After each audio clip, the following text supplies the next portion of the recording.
How you guys doing today? It's Anthony Ganji. Welcome to another episode of Tier Talk. Guys, I'm pretty excited today. We're coming up with a leadership series. It's going to be in 5 parts. My guest, this whole journey, all 5 parts, is going to be Russ Hamilton. And today, the first part of the series is going to be how we define success, but define success at each rank.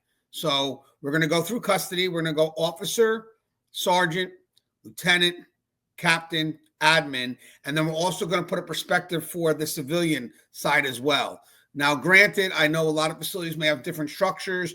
We went by the most common, and there are certain ranks that I have never been at, Russ has never been at, but we do spend our life talking to individuals who have work those ranks. I actually oversee those ranks in prison administration, so I do kind of have an understanding of those different perspectives. And Russ oversees a beautiful Facebook page or group called Keepers of Chaos. That's Keepers of Chaos with a K, K-A-O-S. And he just opens up dialogue in which everyone from all ranks, from all across corrections can discuss concerns, whatever it is. So we're very in tune with the different perspectives. Now, granted, before we start this video, I just want to give you a quick summary of what this video is about, or what these series of videos will be about. So before we dive into part 1, here's a quick breakdown of what this correction leadership series is all about. This 5-part series is designed to give you a real-world blueprint for leadership in corrections at every level. We'll explore how success is defined differently from the officer to administration, where expectations clash, and how leadership evolves as you move up. Ultimately, when you combine all 5 parts, the goal is to provide a full understanding of leadership across all ranks, from frontline staff to upper administration. So here's what we're aiming to deliver, me and Russ. We want clarity, helping staff to understand how expectations shift from each role. We want to provide perspective, so bridging the gap between ranks by showing what each position deals with. We want alignment, so we want encouraging respect and communication even when expectations clash. Empowerment, giving tools and insight to lead effectively with or without the title. And unity, reinforcing a shared mission across custody programs, medical, and admin. So at the end of the day, this series is about helping you lead better by understanding the people you lead, the ones who lead you, and the system you're all trying to hold together, especially during these tough times. All right, guys, before I bring on Russ, I do want to promote my books real quick, because this will also be a great tool along with the series. So, guys, 2 books you can find on Amazon is Inmate Manipulation Decoded and Breaking Boundaries. Both these books are amazing, I think. I'm sorry, I'm going to put it out there, but they're amazing books on manipulation, how it happens, how it develops, and basically some of the tactics that are employed. You could find these on Amazon. I would highly recommend them. And guys, feel free to develop courses around these books. You don't need my permission to develop courses on anything I've written. They're for you to utilize as tools. So take the books, take the videos, whatever you need to make sure the message gets out there. Okay, so that's for that. And guys, on Blue 360 Media, they also publish my books. I have 5 books out with them right now. 1 more coming out by the end of April, which is like kind of like a daily reader for rookies, but it's really meant for all staff. I provide perspectives from, looking back at my career at this time of 22 and a half years and kind of saying, well, what do I know now that could have helped me back then? And I developed kind of like a daily reader sort of good advice and good tips, and definitely stuff that's discussion worthy. That's what I write. I like to write things that are discussion worthy. So maybe even at briefing, you could read a little something and then have those discussions throughout the day. And everything we do, everything we write about is definitely discussion worthy. So we have managing inmate behavior, tips for new correctional officers and their supervisors, unlocking leadership potential, how to succeed in corrections, lessons learned while working in a prison, and then right here, effective report writing for correction professionals. This book, it's got so much. This is a great book if you want to understand the complexity of writing reports. And then don't forget, by the end of next month, April, I'll have the new book out for rookies. All right, so that's enough promoting there. All right, and if you guys want to check out those books, again, you got to go for these 5. You got to go to Blue 360 Media, and you may be able even to pre-purchase the rookie book, because I think it's going to be available on digital within a couple of days, or maybe available now. So check out Blue 360 Media for all those books. And let me get Russ. What up, Russ? Good morning, Anthony. How are you doing, sir? Good, sir. You mind introducing yourself to our audience, please? Sure. My name is Russ Hamilton. I am a former and now retired sergeant from California Department of Corrections and Rehabilitation. I am also a former senior juvenile correctional officer. I currently work for a private company where we do reentry and rehabilitation work for a local county jail and a local county probation department. I am also the founder of Keepers of Chaos. That's Chaos with a K on Facebook, where we really seek to, just provide, training and insight and content and history and fellowship and mentorship to anyone and everyone that is employed in corrections, whether you have a badge or not. And it's just a way that I've sought to try and impact people in the profession, beyond my retirement years. Yes. And it's good that we have you, because, guys, the reason why we wanted to develop this is because, guys, we're losing a lot of good, strong values, because a lot of senior officers a lot of senior staff are leaving the profession, and with them comes, with them goes good, solid practices, practices that haven't been passed down, unfortunately. So Tier Talk, the books, the articles, all that is an effort to keep some of those practices in play, because we know those practices are needed. And also another need for this video, and I'm sure Russ would agree, is we have such a divide between, different levels across the board, different departments. I mean, it's getting to the point now where we could be stronger if we were together. But unfortunately, for some reason, it's just easier to just remain divided. And then we wind up working in a culture of us versus them. I mean, imagine having to go into a culture where it's everyone around you is the enemy. Who's going to make the first step to put up the white flag and say, guys, we got to do better than this. And that's the goal. It's not about win-loss, but resolution. And I think that's why this series matters the most right now. I think it's timely. I just hope the right people watch it. But would you agree with that, Russ? This divide, eventually, it's got to stop, or we got to find a way to work through it. Yeah, there are a lot of divisions out there, as it were. I see a lot of things, day to day, even, just in this last week, where, it's become apparent that in some ways, safety and security is often, being tossed out in favor of just whatever feels good at the moment. Here, just not too far down the road from me, we had, and nobody knew this until the last, I don't know, probably 4 or 5 weeks. We had 2 visitors killed at a facility here, and nobody even knew about it, because there was just, a sustained cover up in an attempt to try and, whitewash it away. And, I know that the people out there on the front lines are dedicated to safety and security.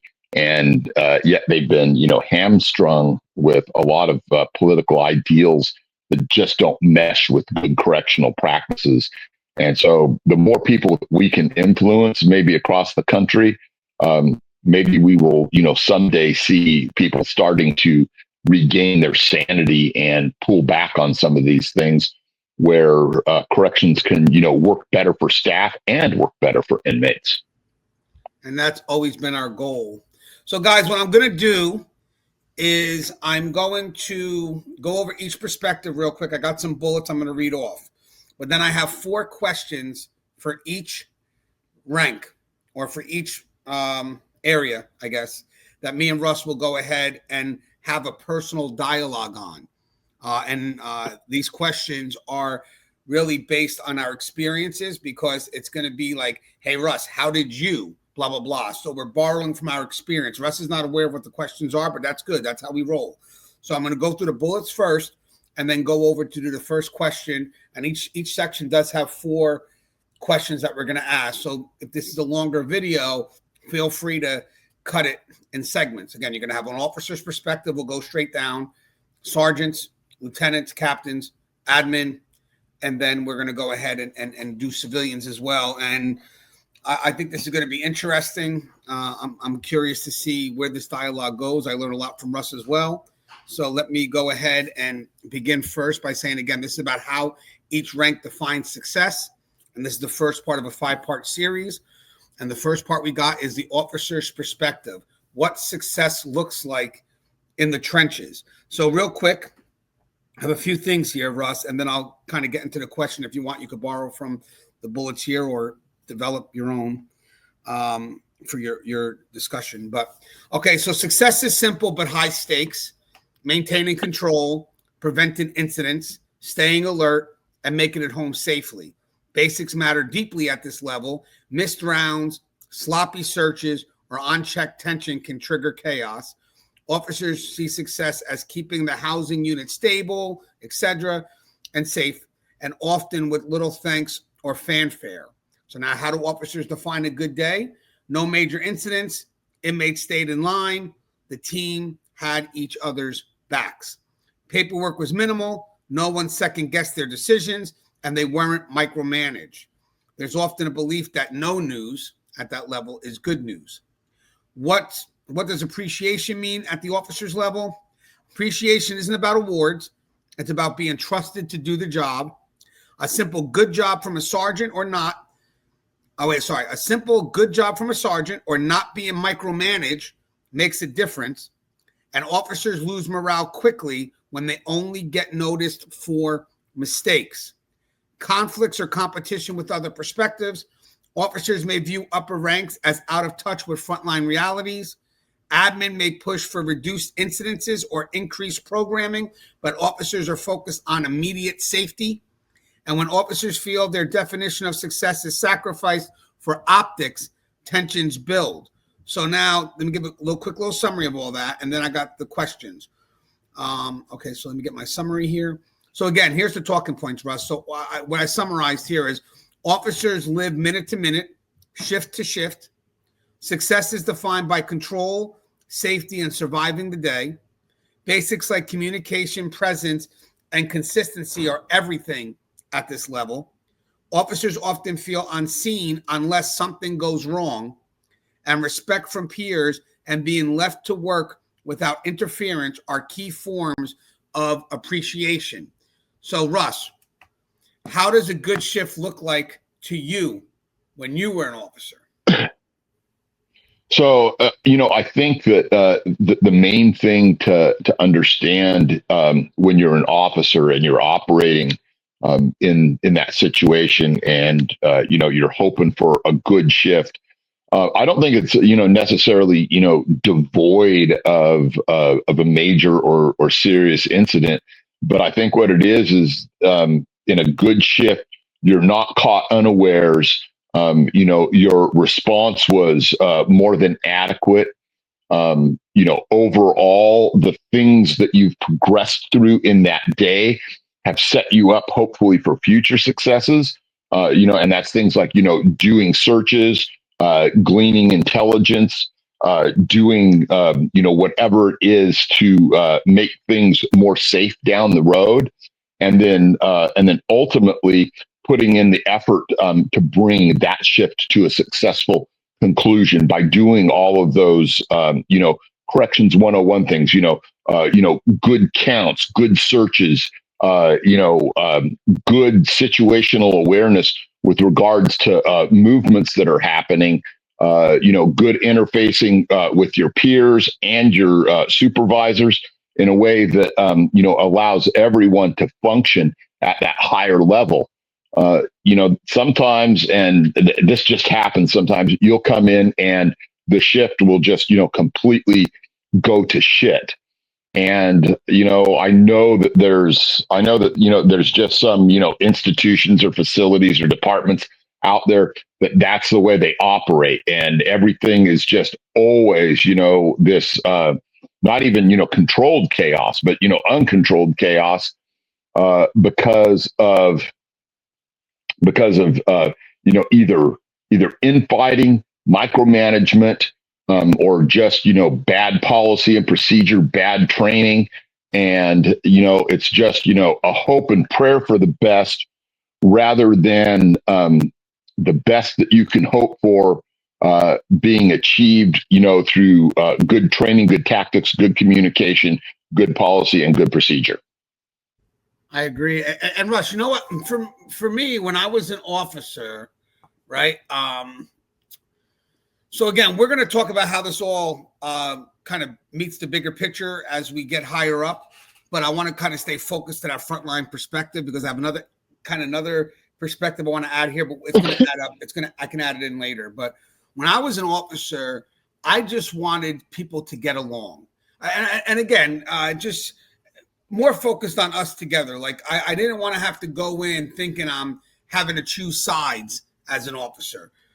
First with staff, I mean, there could be times we have people that just love to gossip, love to cause division.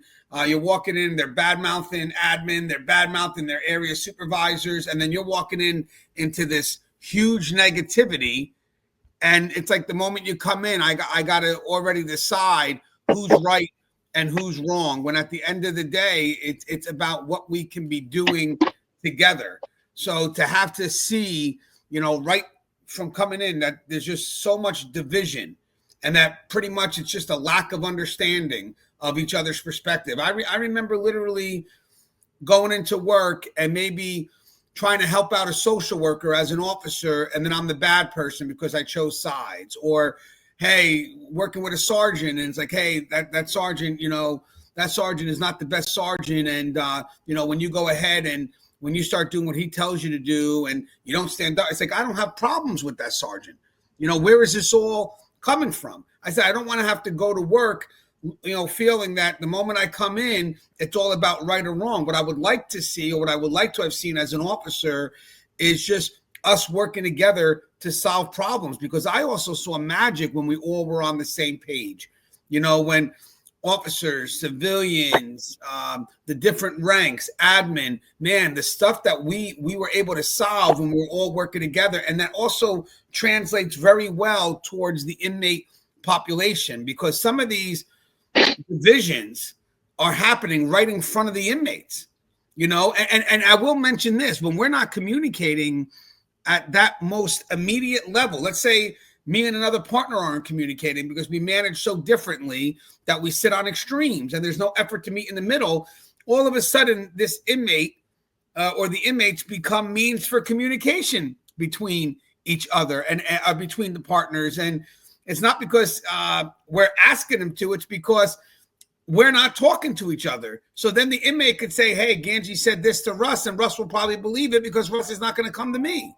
So it seriously is, for me, a concern when we're not communicating. So my thing that's real simple is when we're all working together, when we're all not taking sides, when we're all understand that whatever we got to do is for the benefit of the house. I just feel it allows communication to happen. It allows for understanding of different perspectives. So is that hard to accomplish? Yes. But does it need to be accomplished? Yes. And every day it must be maintained. So I think that was me, just more simple.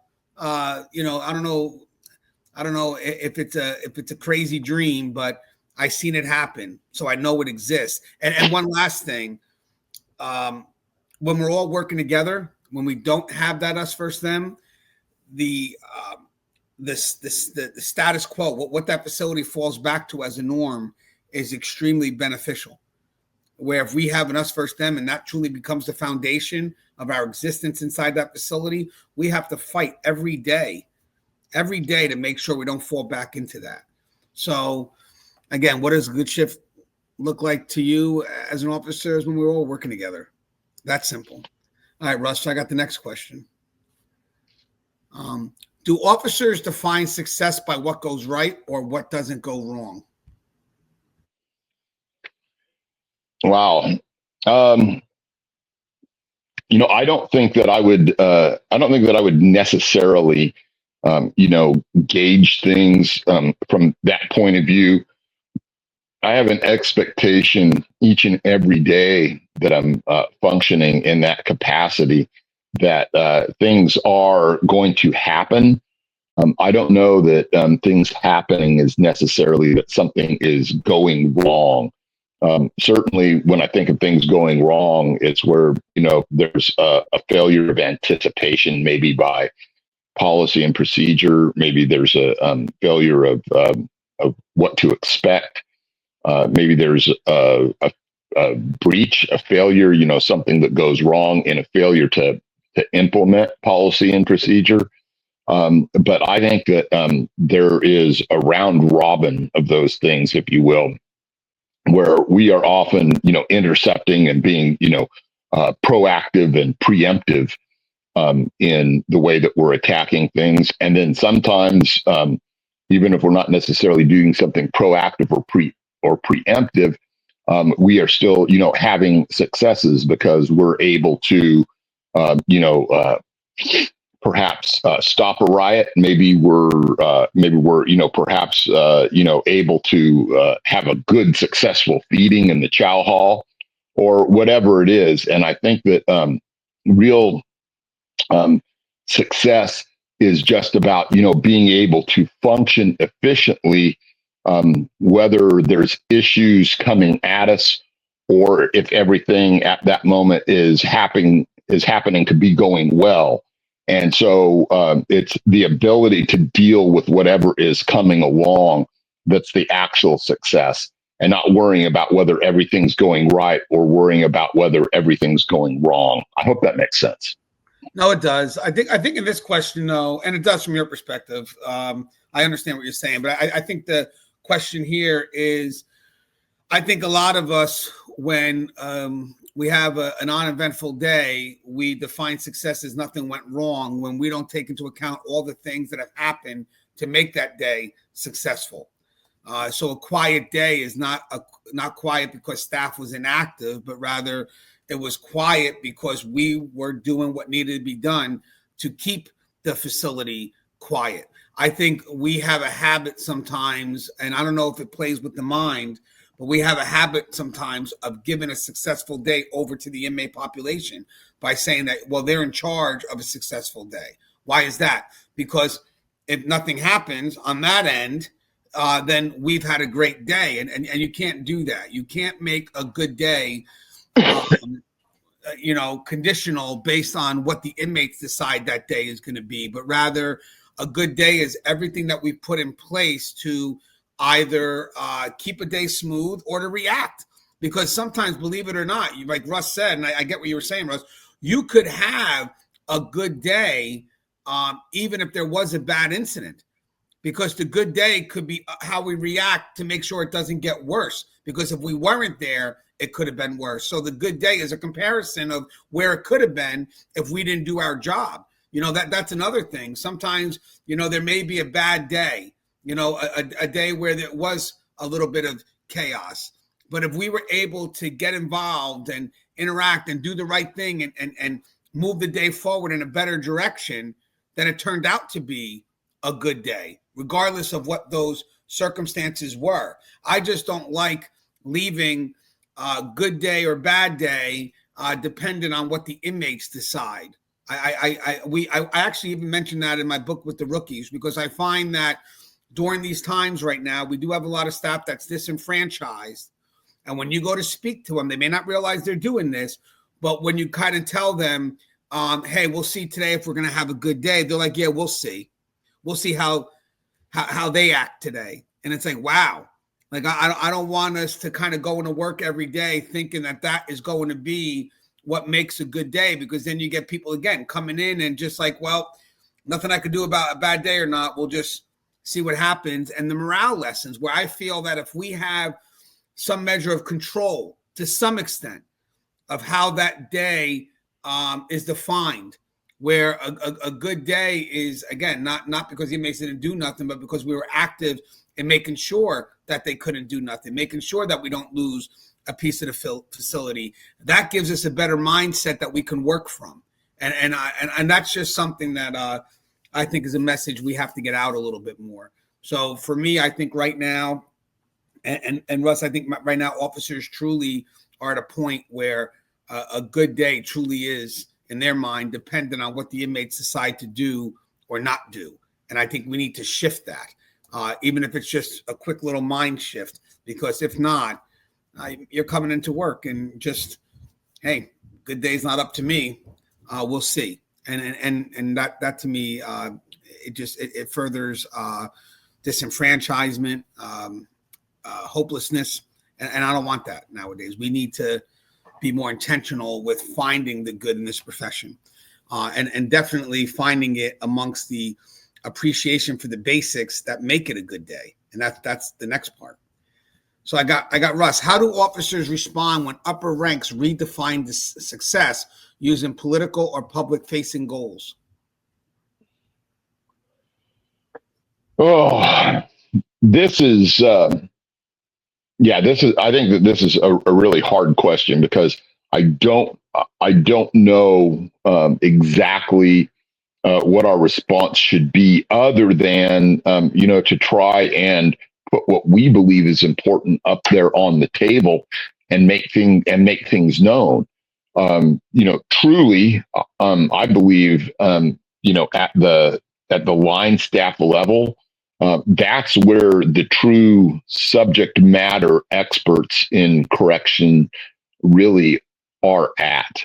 I think that, too many times, we have, people, 2, 3, 4, 5 times removed from that line who think that, they are well equipped to start making, all kinds of, policy decisions and so forth. And that's just not the case.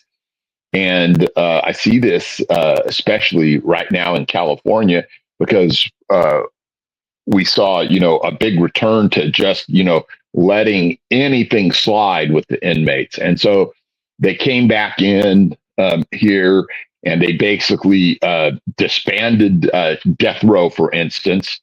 And they just went ahead and they didn't even make any laws about it. They just said, okay, we're disbanding death row and we're just going to leave it on the books, but we're just not going to do anything. And then they went from that to deciding, that they're going to, rearrange, some people who are eligible for family visits and so forth. And so it used to be, you couldn't have any violent crimes. You certainly couldn't have any domestic violence. You couldn't be a lifer. And so they just went ahead and said, well, you know what, we're just going to make practically everybody eligible for family visits. And then this particular facility right over here, as I mentioned earlier, they had in 2 separate incidents, they had visitors killed. And in the first one, they tried to cover it up by just not telling anybody. And the second one, it got out ahead of them before they could cover it up. And they still believe at those higher levels, with regards to politics and so forth, that they know best, and that's simply not the case. I think that line level staff should have a bigger input with regards to that political process, but I don't see it happening anytime soon. The way to get there is shows like this, and giving people the words and the concepts they need to start from those lower levels and to matriculate and promote up the chain and start actually changing things. I agree. I think so for me as a frontline, I remember that a lot of the stuff that we were upset against, changes that we weren't aware of, changes that we weren't a part of. Times urgency is a big thing with politics. It doesn't matter what you're doing in the moment. They're going to put a timestamp on, and now everybody's got to switch priorities. So in most cases, when we were upset with something, all we wanted to know was, is our voice being pushed upwards somehow? And sometimes you do have good leadership that, is pushing the word upwards. And we know that at least somewhere along the line, our voice is being heard at whatever level. So if there are changes, at least, that they're listening to our perspective and we're working into the change. We're working with them. I mean, I think when it comes to politics and stuff, sometimes they also try to take credit for change that already exists. They just want to put their name on something, so they make a slight change, and now it becomes, Ganji's policy. And it's like, we've been always doing that. But again, when there's lack of transparency, public really doesn't know what we're doing or not. And a lot of these people in political positions can run with stuff that we're already doing, but it makes it look like they're getting the credit for this change. And it's like, well, wait a second. An example for that, to be honest with you, me, is Priya. You think that we allowed inmates to be raped? No, we did what we had to do, but someone puts their name on it and says, now we're going to make sure we handle rape allegations. Well, what the hell were we doing for 20, 30, 40, 50 years before that? We didn't allow inmates just to get raped. But again, it became more political, and then now where we're at. But with that said, I think that you have to have a trust and conflict. If there is trust, conflicts exist because there's ideas, and that's great. That brings about investment. If me and Russ don't have a disagreement, because Russ has a way he wants to do something, I may have a way I want to do something. Let's say Russ is my boss. Okay, let's talk it out. We trust each other. Let's just, showcase that we're invested in each other's perspective. And at the end of the day, whether me and Russ agree or not, we're still aligned. That's the key. I want us to still be successful. I don't want accountability for the facility to lessen as it goes, higher up. So I think what I would like to see at this point here is more of a discussion, like Russ said, with frontline. And I would also like to make sure somehow that what's mentioning, if I was in office at the time, is being brought up to the highest levels. Or is there some kickback when something seems outright impossible? And how do you know it's outright impossible? You got to ask the front line. I truly believe that if we did allow the front line to communicate a little bit more as stuff travels up, there's a lot more things that we could actually do. But when you try to pigeonhole us to these impossible parameters, all we're going to do is literally not make the effort, because we're not involved in any of the decisions, especially when, you want to not just tell us what to do, but you want to tell us how to do it. That's where the frustration comes into play. If I'm sitting there and I listen, I know what needs to be done. I get it. I understand that this change has to happen. I get it. But now when you get people from the outside telling you how it has to be done, now there's resistance. Now there's frustration. No different than, someone challenging a doctor, in regards to their expertise. Like, you could tell a doctor, my father doesn't feel good. Looks like he's, maybe dizzy or whatnot. And the doctor will take a look, and the doctor's like, okay, well, this is what it is. And now you go back and say, well, this is what I want you to do for my father. I want you to do this. When you start telling them how, people get resistance, because now you're challenging my experience. Now you're challenging what I do every day, for the course of however many years I've been in this business. So I think for us, we need to manage discussions that, if you want to give us a what, that's fine. We could provide some perspective in the what, but you got to let us handle the how once we're aligned.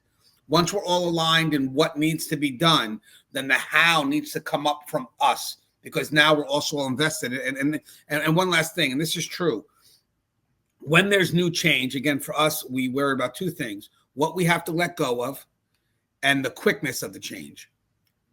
We understand there are some changes that are emergent, and then obviously we have to adapt and adjust. And then there's obviously changes where we're more concerned about, wow, what do we have to let go of before we go ahead and commit to this new change? But we need to have investment in that, especially the changes that are sudden, because you're talking about changing things immediately that we have grown to some level comfortable with, that works for us. So when you go to shift us so quick, it could be seen as a disrespect to our safety and security, because we have been rooted in these ways that in our eyes provides us safety and security. Now, granted, even if we aren't doing it correctly, then you need to have the decency to give us that communication as to telling us the why. Let us know why we need to make this change, so we could also find buy-in. And that's the key. I think right now we're at a point where shit gets pushed down because they have the authority. Anytime you have a question, it's not a question of it's not a question of curiosity, it's a question of judgment. And all that gets lost in it is the why. So why is this happening? Why is this happening? Well, why are you asking? Because I have to get my people to believe in this. So if I'm a supervisor, or even all the way down, if I'm an officer, you're not telling me why. So how am I supposed to be invested if I don't even know why the hell I'm doing it this way? So I think that to me matters. And I think that does trickle down. And I remember as an officer, the biggest thing that we would always say is we felt micromanaged. All of a sudden, something that wasn't a priority becomes a priority. I remember us also saying, we're already doing this. Why are they changing that? We're already doing what they want us to do. And the other thing, this is a big one too. Why is this happening? Why is this happening? And then it's like, wow, these are things that's okay. Well, if I moved up, can I fix those areas? 100% you can. 100% you can. You could definitely fix those areas by filling in those needed gaps. And Russ, by the way, if you have anything else, you want to add after I say something, feel free. Okay, just let me know because I'm just, same thing as you, kind of on a pedestal. Okay, so this is the last one for the officer's perspective. How does it feel when people only notice the basics after they failed?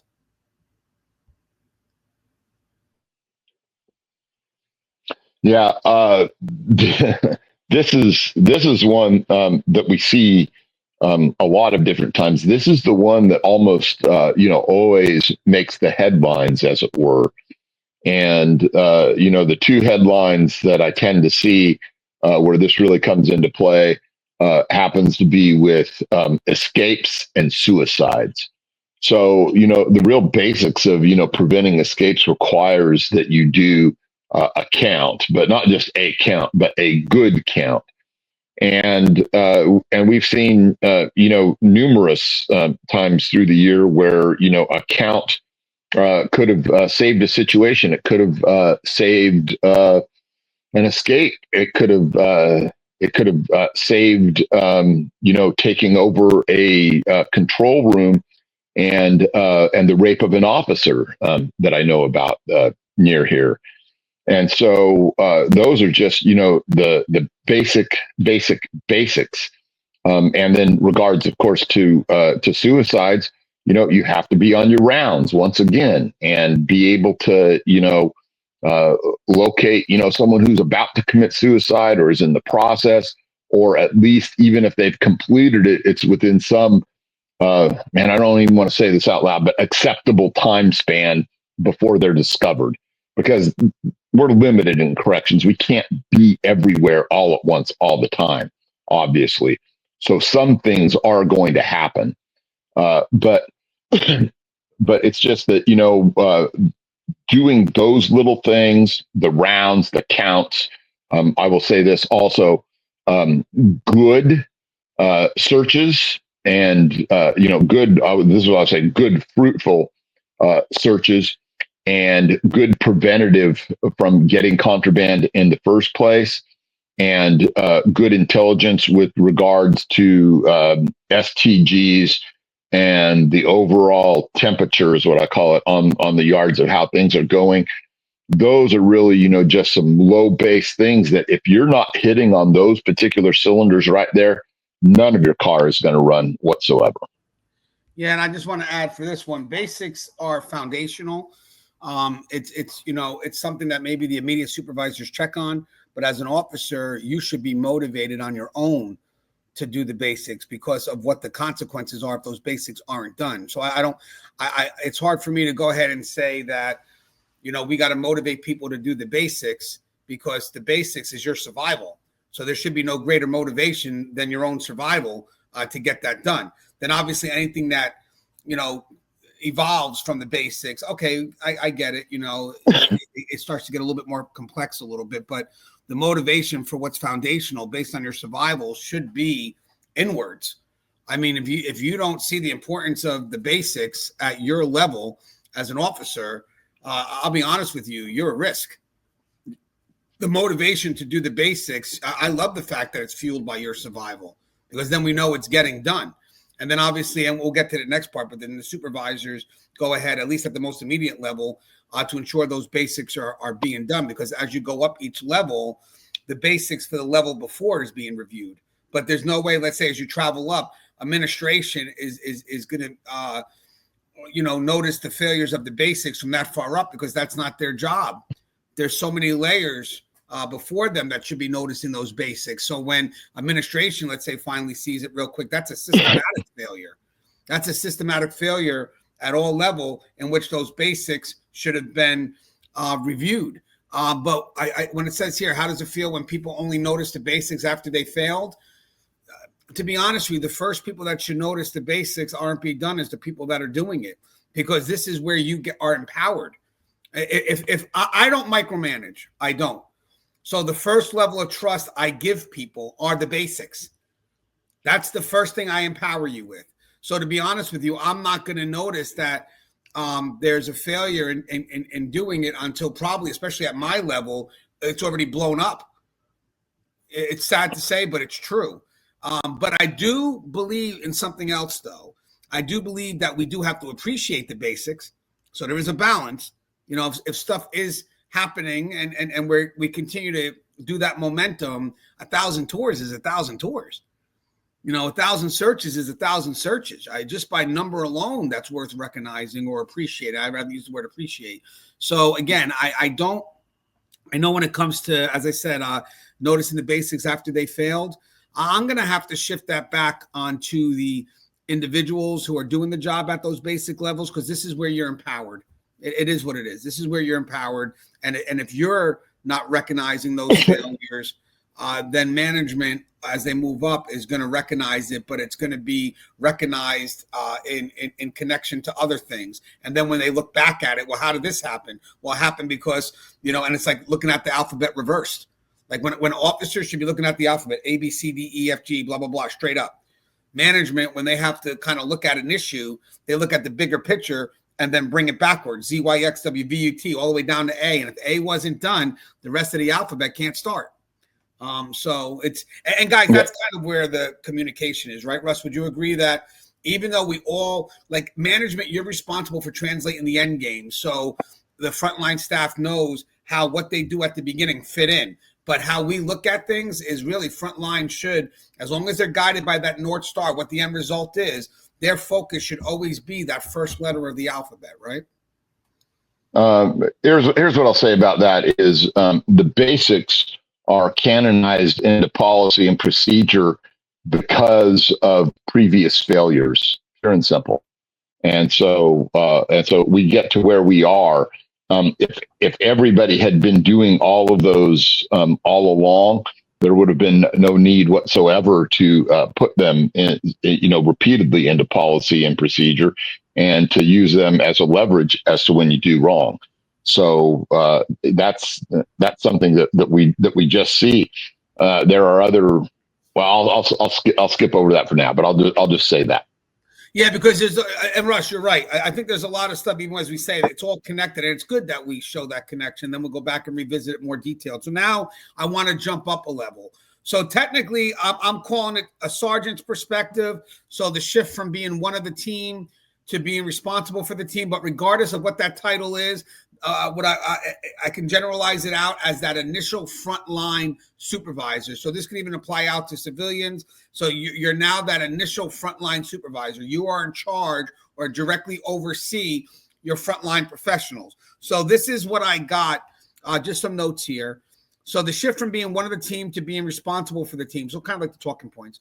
Success is no longer personal. It's about how the team performs. Basics still apply here. But now you're enforcing them rather than just performing them. And that's interesting because some people have to know when to let go of that. That's where micromanagement also comes in. A failure of trusting a person to reach certain expectations without giving them a chance to grow into it. You have to hold others accountable for things you used to just do yourself. How success now depends on others. So the sergeant's day goes well when their officers are doing their job without needing to be chased. If officers miss rounds or botch reports, it reflects on the sergeant, and leadership becomes about balance, being present but not overbearing. What What does appreciation look like at this level? Being trusted by lieutenants to manage without interference, earning quiet loyalty from your team because they know you got their back, and not being hung out to dry when a decision doesn't go perfectly. So what are the conflicts or competition with other perspectives? You're caught between policy-driven command and field-driven officers. And that I would love for Russ to explore that when we get to that, because Russ always talks about that, the tactical versus the strategic. Many resent lieutenants who override their authority in front of staff, and officers may think sergeants forgot where they came from, especially when enforcing unpopular roles or rules. Now, I just want to sum up before we get to the first question, Russ. So the sum up. So again, the first true leadership jump, this is this area now. Success now depends on others. Responsible for enforcing basics and mentoring staff. Must balance authority and approachability. Often stuck between what the officers want and what command expects. And appreciation is feeling trusted by both staff and lieutenants. So the first question for this part, Russ, is how did your view of success change once you got promoted?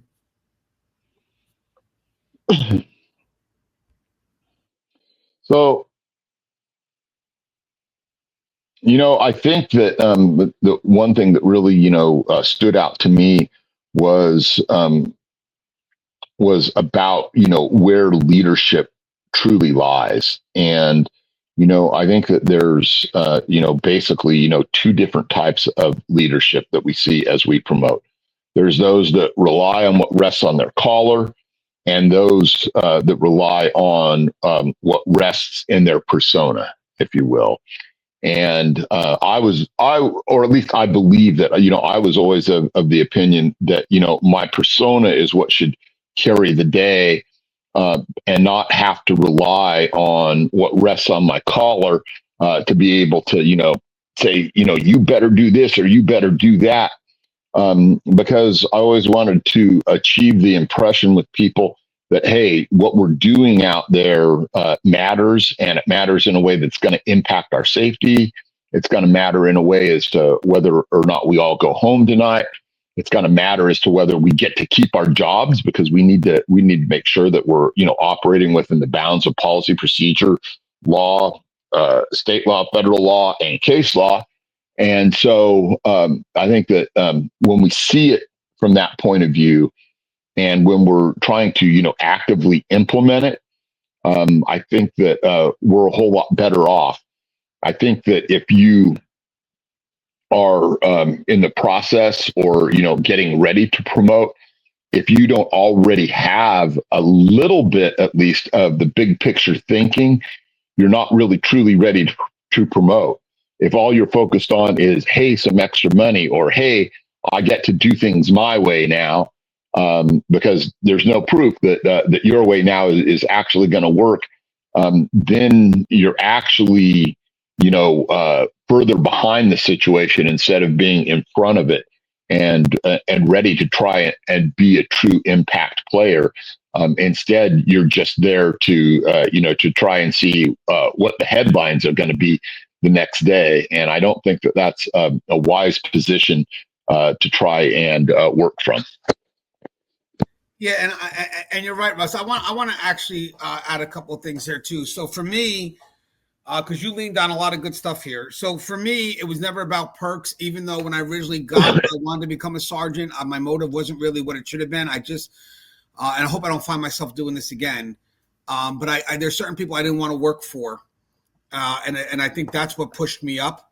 And then I realized that there was so much more to learn. It's funny, when you're a front line, you think you know what the sergeant's job is, the lieutenant's job is, the administration's job is, and you really don't until you're in the position. So that first jump opened me up to understanding that there's a whole world here that you know nothing about, and you'll never know until you're in the position. But that jump now is truly about responsibility and shared accountability. I think the sergeant's role for me introduced me to a point where I know that I'm not just responsible for my people, but at a higher level, I'm accountable for them, including their actions, which means that there is no CYA for me, which means that if Russ is not doing his job, I can't say as a supervisor, well, that's on Russ. No, the outcome's on me, regardless of if Russ is truly, I'm still in charge of how to handle that situation. So there is no, I don't want Russ to fail, to be honest with you. That's how much I'm willing to connect myself to my to the people I oversee. The other avenue here is you also have to let go of the want to do the work. I think that was another area of success. My success wasn't no more about me doing the work, but being recognized as the leader of the team that may do the work. So that was a unique switch where you may find that Russ was an expert at cell searching. So Russ all of a sudden starts to get those personal recognitions for success because he's finding crazy contraband. But then Russ decides to move up as sergeant, and Russ is no longer getting those personalized recognitions, but rather Russ is in the background supporting the next generation. And that's how it's supposed to go. When you start seeing the sergeant getting all the recognition, well, the team is like, what the hell are they there for? So you're supposed to step into the background now, and it's no longer about personal recognition. And I will tell you one thing, Russ, I know you'll agree. If you start to move up and you're competing with your front line for the recognition that you used to get, all of a sudden your ability to be their leader is you're hiding stuff, you're competing with them, and you're not truly letting them grow. Wouldn't you want, Russ, the person that you now oversee to be better than you? Absolutely, because one metric of success is your ability to assuming that you have some real ability and so forth, is your ability to clone yourself. And by clone yourself, I mean to give the people that you're over the type of training and experiences necessary in order to become more like you within a given subset of skills, if you will. And if you're able to do that, you're doing, maybe 1, 2, 3 things exceptionally well, they're going to be able to take that away. And as they hopefully develop those skills even more and are able to pass them along, that's where true impact actually lies. Make no mistake, it's on the tactical level, going out there and making a bust, stopping a riot, intervening in a critical incident is absolutely essential. But being able to clone people from your perspective who are able to go out there and do that on their own is invaluable. It's just one of those things where that's where the real impact happens, but it's harder to see it because that is a strategic principle rather than a tactical one. It's easy to get recognition for something that happens at the tactical level because, you were out there. Hey, it's all on video. Everyone saw what you did. Everyone read the report. When that happens, when you've cloned, 10, 15, 20 other people who are out there making impacts, no one necessarily sees that you're responsible for that too. All right. Thanks for those points, Russ. Let's get to the next one. Okay, so what's the hardest part of leading people you used to work alongside? And I love this question, Russ, because this is what that initial jump is. This initial jump is now leading the people that you used to work next to. So I'd say, there is a limited set of people who think that because you worked alongside them, that they should get, some sort of special dispensations for, not having to do some type of work or, some other sort of thing, whatever that is. And there are other ones that will always say strange things to you about, well, I guess you forgot where you came from. And with again, with the expectation that, hey, you know what, you're gonna drop the ball, or you're not gonna force them to do something. I think I had less than a week in, and I told one particular individual, I don't even remember the exact circumstances, but it was about, having to, get some helmets ready because, we were maybe going to have to do some more cell extractions or something like that. And the next thing I knew is I was getting a call from the union chapter president, and it was just crazy because it was the most small thing, and yet they wanted to blow it up and say, hey, I'm no longer one of the guys now I am something else. And it was the most minuscule thing. And so, sometimes these people, and they will often use that terminology, you forgot where you came from. To which I would often answer, hey, maybe you forgot who I still am. And but I would say that that's mostly restricted to a certain set of people. For the most part, I'll say is like my transition I felt was, fairly smooth. Was there a bump here and there? Sure. But I would say, 90% of the people that I worked with, already had it, within their mind that this is a team effort. And just because some of the team players are being switched out, doesn't change the game that we're playing. Yeah, it's spot on, Russ. I wanted to mention something here, and so I've been transferred 6 times amongst 5 prisons.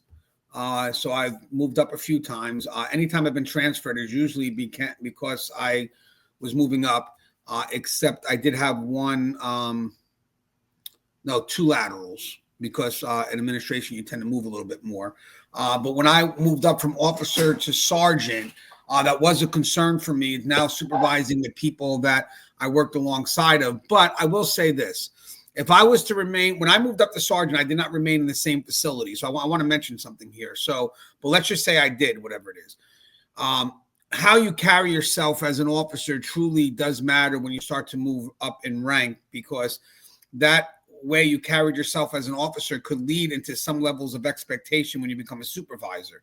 If you're a professional officer, people are going to kind of see kind of know what to expect from you when you move up. But if you were a play fiend and you become a supervisor, you better not remain the play fiend. I mean, you really shouldn't be one anyway, but now you're going to shift in expectation because you were this way.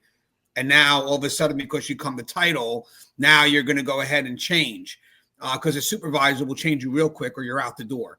So, you may get away with certain things being a play fiend as an officer, but when you hold other people accountable, if you want to play that same game, you'll be the first one out the door because now you have that responsibility. So now that's where people may say, hey, don't forget where you came from. And what they're trying to say is you were an asshole. And now that you're a supervisor, now you want to sweat the rules. It's not about that. It's about, maintaining that professionalism right from day one and then transitioning at the next level with that same level of professionalism. Now, granted, when you work within the same facility and you move up, people will look at you as a person first because they know you. So the rank is going to be secondary. So you have to kind of step in, into the role with that may be a bit of a disadvantage. But again, what helps you out is if you are a professional along the way, then stepping in the role as a supervisor won't be that big of a transition. It becomes a big transition, as I said, if you were a play fiend or whatnot, or didn't take the job seriously. Now you have to transition into the higher level role. Now, when you go to a different facility, which was what my case was, I went to a different facility. I did have a benefit at some extent of not having to know the people as officers because most of them I didn't. So they had to adjust to my position, my rank first. It wasn't about who I was. It was more about my rank. And then eventually it became to be about who I was because people, like Russ said this so perfectly before, maybe at the very beginning when you're at a new place, you could rely on rank briefly because it gives you that sense of authority, but you can't rely on it forever because it will wear extremely thin. So I think that does help you at the very beginning when you go into that new location. but it will wind up being your end if you keep on making that position your end game. It's not about the position. It's about eventually hoping that the people understand you first and what you're about. And then you build trust, not because of your rank, but you build trust because of who you are, because that ultimately is where longevity and respect happens. It doesn't happen when you're driven, looking for that respect because I want to hide behind the position. That may get you some immediate respect right away, or some immediate compliance. Let's do it that way. Not even respect, immediate compliance. But that immediate compliance does not turn into respect. It's going to go the opposite direction. Fear maybe, or challenge. But when it's about the person, ultimately that was my goal. My goal was to let people see who I am, because I was at a new location. But one thing I want to say here, the hardest part about leaving people you used to work alongside is keeping it professional. And sometimes it may require, especially if you're working at that same facility, a discussion with the individuals, knowing that this is who I am here. And if outside, whatever, I'm one thing, but this is who I am here. And I don't want to be brought back to, like, if I have to, let's say me and Russ are boys, and I have to write up Russ because I have to hold Russ accountable for something he didn't do. Russ may come back and try to pull the personal relationship. But I'm not doing this, Anthony, to Russ. I'm doing it because my position demands accountability. My team, I supervise, demand accountability. So Russ may try to escape the responsibility by making it personal. Wow, Ganj, this is messed up. I thought we were boys. How many times did I have your back? And it's like, well, if you had my back, we wouldn't be in this situation to begin with. But I'm doing this now, not that I want to do it, but because this is what I'm trusted to do. And last thing, sometimes people make this decision more complicated than it has to be, because they're more concerned about preserving the relationship than the personal relationship than they are about holding accountability, and something that the team needs to see. They need to see that you're willing to hold people accountable. So when you get to that point when you may have to write up someone who you used to work next to, that everybody knew you were the closest to, everybody's watching you. Everybody's watching you to see what that next step is. And it's never easy. It's never easy writing up anybody. But the only thing that makes it more complicated is when you're kind of on the fence of whether you should do it or not, is because the relationship is so personal that your personal relationship is now sacrificing your professional expectation. Would you agree with that, Russ? Yeah, it does fall in along those lines. And, there's always going to be, sometimes certain amounts of conflict. Some things are resolvable, some things aren't. Yeah, I love that, Russ. That's true. And now the next question. How do you enforce the basics without seeming controlling or overbearing? So now this is the sergeant now. Remember, guys, so this is the frontline supervisor, who is the one, at least at the higher level, who's the first person responsible and accountable for those basics being done. So I think that the thing that really, impacts that is the way and the manner in which you train people.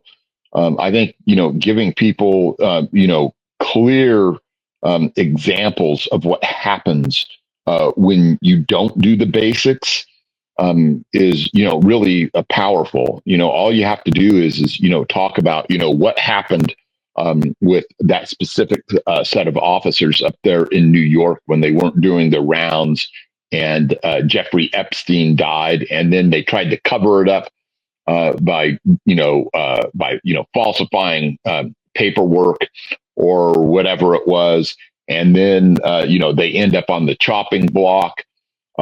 Using these clear examples and showing that, hey, you know what, we have an obligation to the public to act in a certain manner and to provide for public safety by doing certain things. And so when we're able to, train up to that, rather than just say, hey, I said do it, so do it. And then, you get people grumbling or whatever because, you just, pulled the collar card, as it were. That doesn't help unit cohesion at all. But training up to things and showing them the why behind things And there's a lot more examples than that, and things that go deeper, even with regards to, training up to things like case law, which is really important to understand, the underlying constitutional issues of things. And I think that, doing that as a supervisor shows that you care for your people. And it goes back to those other things, that I said about, cloning yourself and giving people the words and concepts and values that they need in order to become better at their job. No, Russ, I love that. And I want to mention something too. The supervisor, the frontline supervisor, that's sergeant, because again, this is now the basics moving up a notch. The sergeant is going to be the first one that management, or the frontline supervisor, let's say, will be the first one that management's going to be looking at when there's a failure of accountability at the lower level. So there's intense pressure for that supervisor to ensure that's being done. But you also have to make sure, and this is the balance, that intense pressure doesn't turn into paranoia to where you feel that you have to micromanage your individuals, because this is also the area where you as a supervisor build trust with your frontline individuals.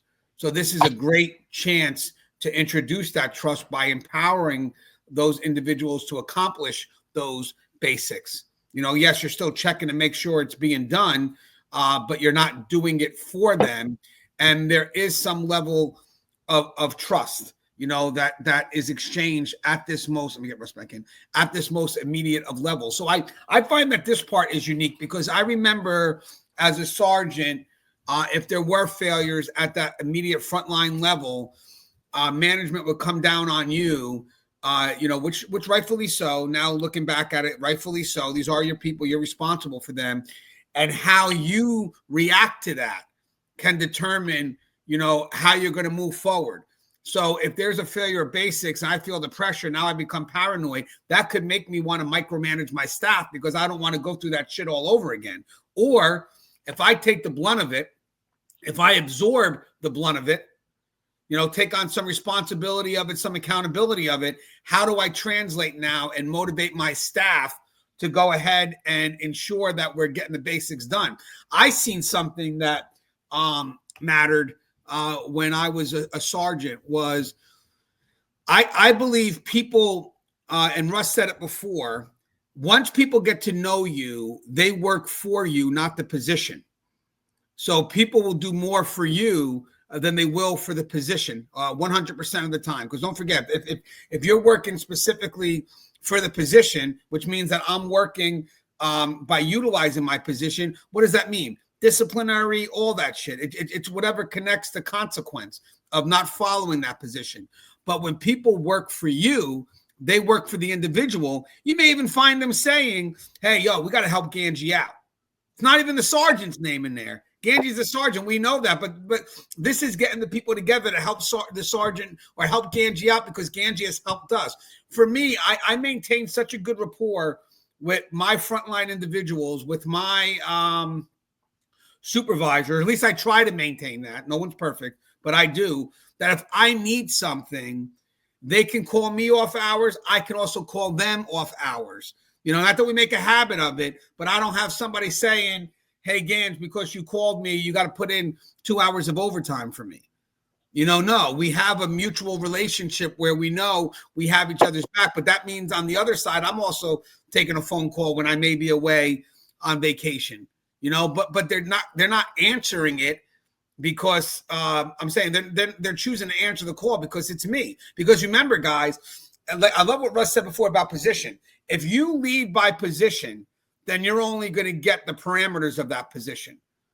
So, my sergeant's calling me. I'm going to go ahead and play officer, and I don't have to pick that up because I'm protected by a union. Oh, hold on, guys. Russ is calling me. Let me call him back because the other day I needed something from him and he helped me. Hey, Russ, how can I help you? Look at that shit. How amazing is that? And I would love to see that type of exchange, especially with our frontline sergeants and our officers. Those that are closer. I would love to see that type of exchange where we know that we're getting it done, again, in accordance with helping the individual, but also remember, a strong sergeant knows how to balance relationships with being productive. So they know they're not out to be Mr. Popular, They know they have to be productive, but they also know how to keep the relationships balanced so we can be productive. So it's relationships first in an effort to be productive. But remember, you're always filtering through productivity. You're always filtering as, okay, so, I still need to get this done, because if not, if you don't connect productivity with relationships, then the problem is you're going to get manipulated, because you'll be more concerned about preserving the relationship than you are being productive. But there is a sense of priority with relationships because they have to be maintained, but it should be filtered through whatever the productive means are that have to the productivity has to be accomplished. Okay, so last one, Russ. What makes you feel supported as a sergeant, Russ? So what made you feel supported?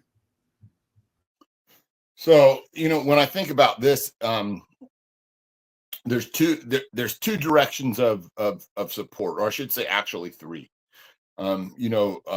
The number one for me is the support given to me by the people that I'm supervising. They're there, making sure that they do their job so that my job becomes easier. And I think that everyone understands that. The second part is that which comes from my peers, who are able to, do two things, share with me their experiences, and number two, to be able to, get me resources, from their level, in order to, help me with whatever it is I'm doing, whether it's an incident or whether it's, some type of, operational thing where we have to move some inmates or transport inmates, or do escape pursuit or whatever it is. And they come in and they help fill in the gaps and help me with my span of control, as it were. And then the third part comes, from those individuals that are above me, that are, hopefully they're taking me under their wing and they're training me. And then the second thing that they're doing is they are also getting me the resources that I need that are outside the bounds of what my peers can get to me. And they are the ones that, make sure that I have the things that I need to succeed. They're the ones that make sure that I have, the training resources, and the personnel in order to handle, any given, operational need, what have you. I love that, Russ. I think for me, if I can add, what makes you feel supported is, remember, as a frontline supervisor, you're in the middle of where most conflict stems, because you're going to be translating needs and wants. Wants of management, needs of frontline. So you definitely probably need the most support, because your job is to ensure things are being carried out. But on another note, and I think people tend to forget about this, your job is also to keep people motivated. So I think that, more communication, especially when it comes to the softer side of management, which are the people skills, that's something that, should be an open door for you with higher level management, where, if you're trying to manage the troops and maintain morale, and I go to Russ, who's my lieutenant, I'll say, hey, listen, I know you want to get this order done, but I was wondering, I have a few officers that have some concerns that are legit to me, and I want to try to keep positive momentum. And Russ turns around and goes, I don't care if they're officers, give them the order.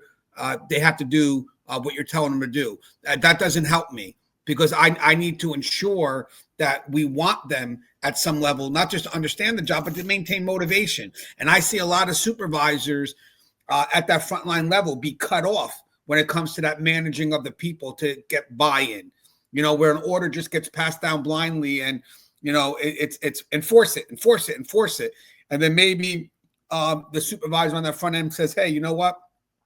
In order for me to get some buy-in to keep people motivated, is there any way, we could work on this or whatever it is? And they get shut down. Now, here's what happens here. And I think 100%. If I'm a good supervisor, I'm probably not going to say, Russ shut me down or administration shut me down. I don't want to, I'm trying not to cause animosity, right? But I am making an effort, but they're shutting me down. So what I may do is, at least at the first time, I may say, okay, guys, I may try to have to do my best to make up something that gets buy-in. I may have to figure out some why that I know connects well to my people, which I don't know if that's going to be supported, but I'm in desperation mode. I want to keep my people working. So if you don't want to give me something to help me out or whatever it is, I'm going to now try to figure it out. But that's not going to last forever. If you keep shutting me down, I'm going to stop trying. I can't. And then you're going to see it in me, because what's going to wind up happening is, and I know this is true, Russ or whatever is going to give me something to pass down. I'm going to pass it down, and then I'm going to avoid my people because I can't help them. I don't want to talk to them. I don't want to be bothered by them because I don't have a way to vent their concerns. So next thing you know, Mr. Sergeant Ganji, man, he doesn't talk to anybody anymore. What happened? Well, because Ganji has no outlet either. You know, Ganji gets all these concerns from the front line, but they're cutting them off. So he figures, hey, you know what? I'll pass it off blindly, but because there's nothing I can do and I don't want to be a failure, I'd rather just avoid people, or I may even snap. Russ comes up and pushes down an order. I go to my front line. They come out and they want something, and I just snap because I'm snapping because of the fact that I can't do anything about it. And one day someone's going to catch me and try to push something on me, and I'm just going to blow up. That's why it's very important, again, and we'll get to it in the next section. But as a sergeant, you got to find an outlet, because you are going to be the one that's going to carry those complaints from both sides. And somehow or another, the language has to be translated into buy-in.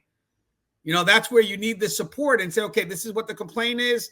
You know, how do I go ahead and, you know, work with this complaint to try to keep the staff still motivated? Where's the middle? Where's the compromise? And I see a lot of supervisors that are in that front line that are left out to dry because they're trying to speak up. They're trying to be a voice. And the person above them is such a bad leader that it's automatic compliance. I don't care about you trying to work on that softer side, that human management side. Get it done. Yeah, but I'm the one that's got to work directly and keep them motivated. So when it doesn't get done because they're disenfranchised, I'm the bad guy.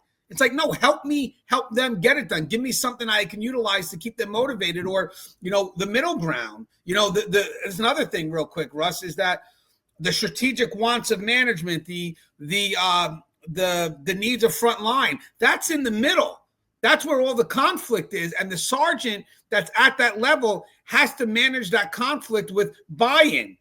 And that could be extremely overwhelming. I mean, you may see that at all leadership levels, because administration could be a part of that too, but just at a higher scale. Administration would talk more on behalf of the facility, where the frontline supervisor may be talking more on behalf of their team.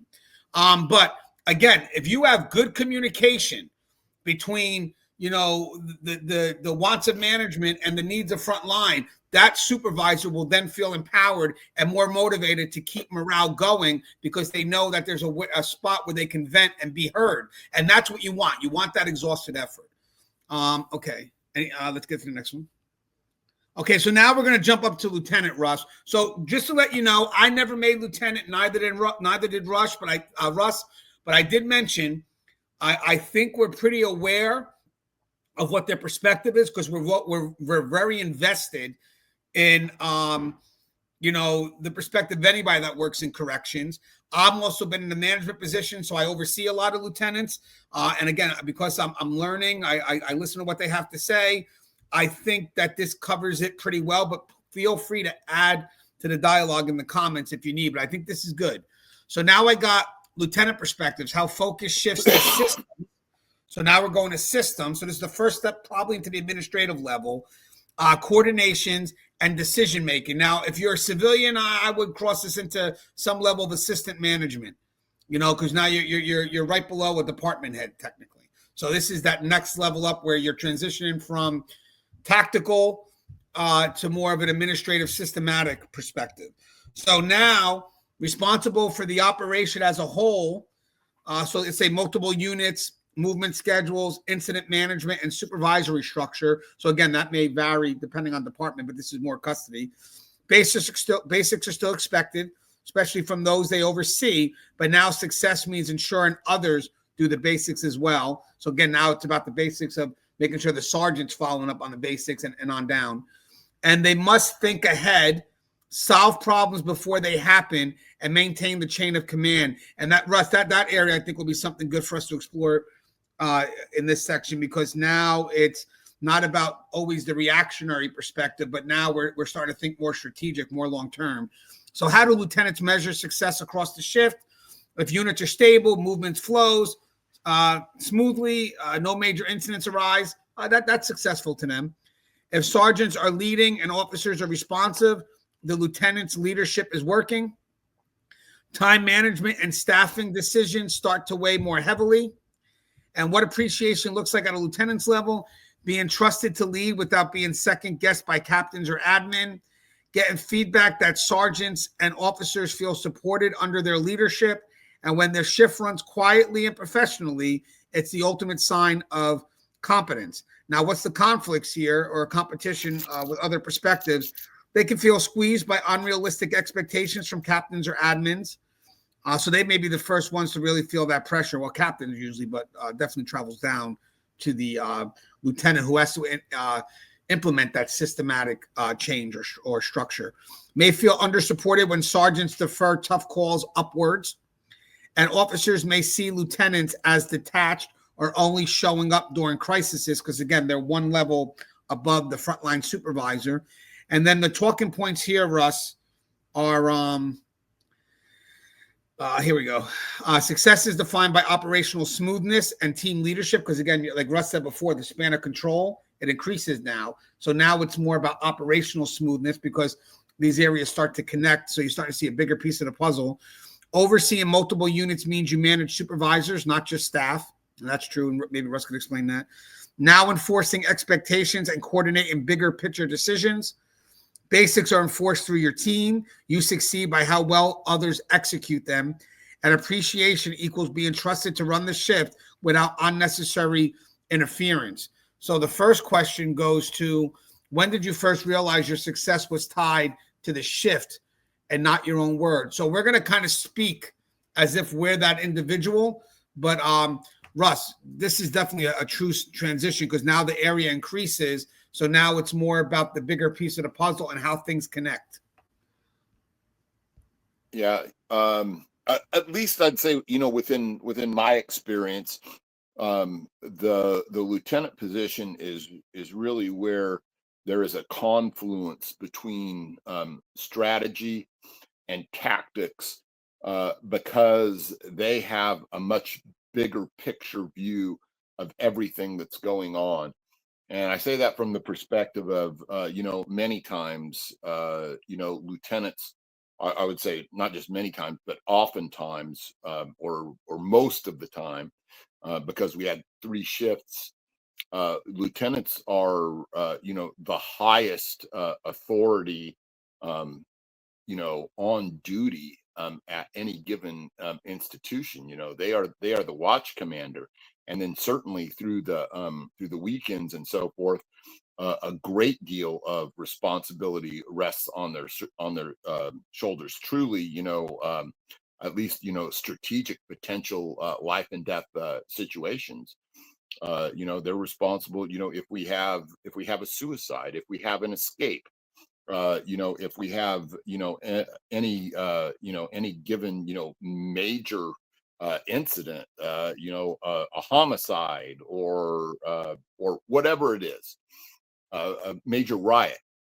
So that is the position, truly, where I think that it's kind of like the midway point between the line and between upper management, kind of the very middle of that bridge, perhaps even where you might say the most amount of stress takes place, because they are right there in the middle and they are having to handle things on both sides of the equation. So I think that when you see it from that perspective and you understand that, hey, the things that are going to happen in the next several hours with regards to this shit sandwich that I've just been given to eat, are all going to rely on me.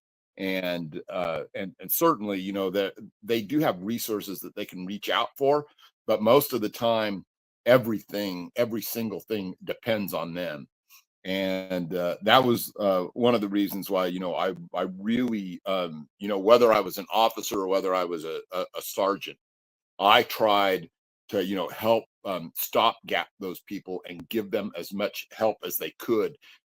Sometimes just coming in there and trying to do the full work of the necessary work for an incident. I'll never forget one of my partners. He came in and he was working a shift on the other side of the institution that I was from, and he ended up probably having to shoot. I think it was like 17 times with a 40, with the 40 millimeter launcher weapon. And I mean, we had it was like a catastrophe.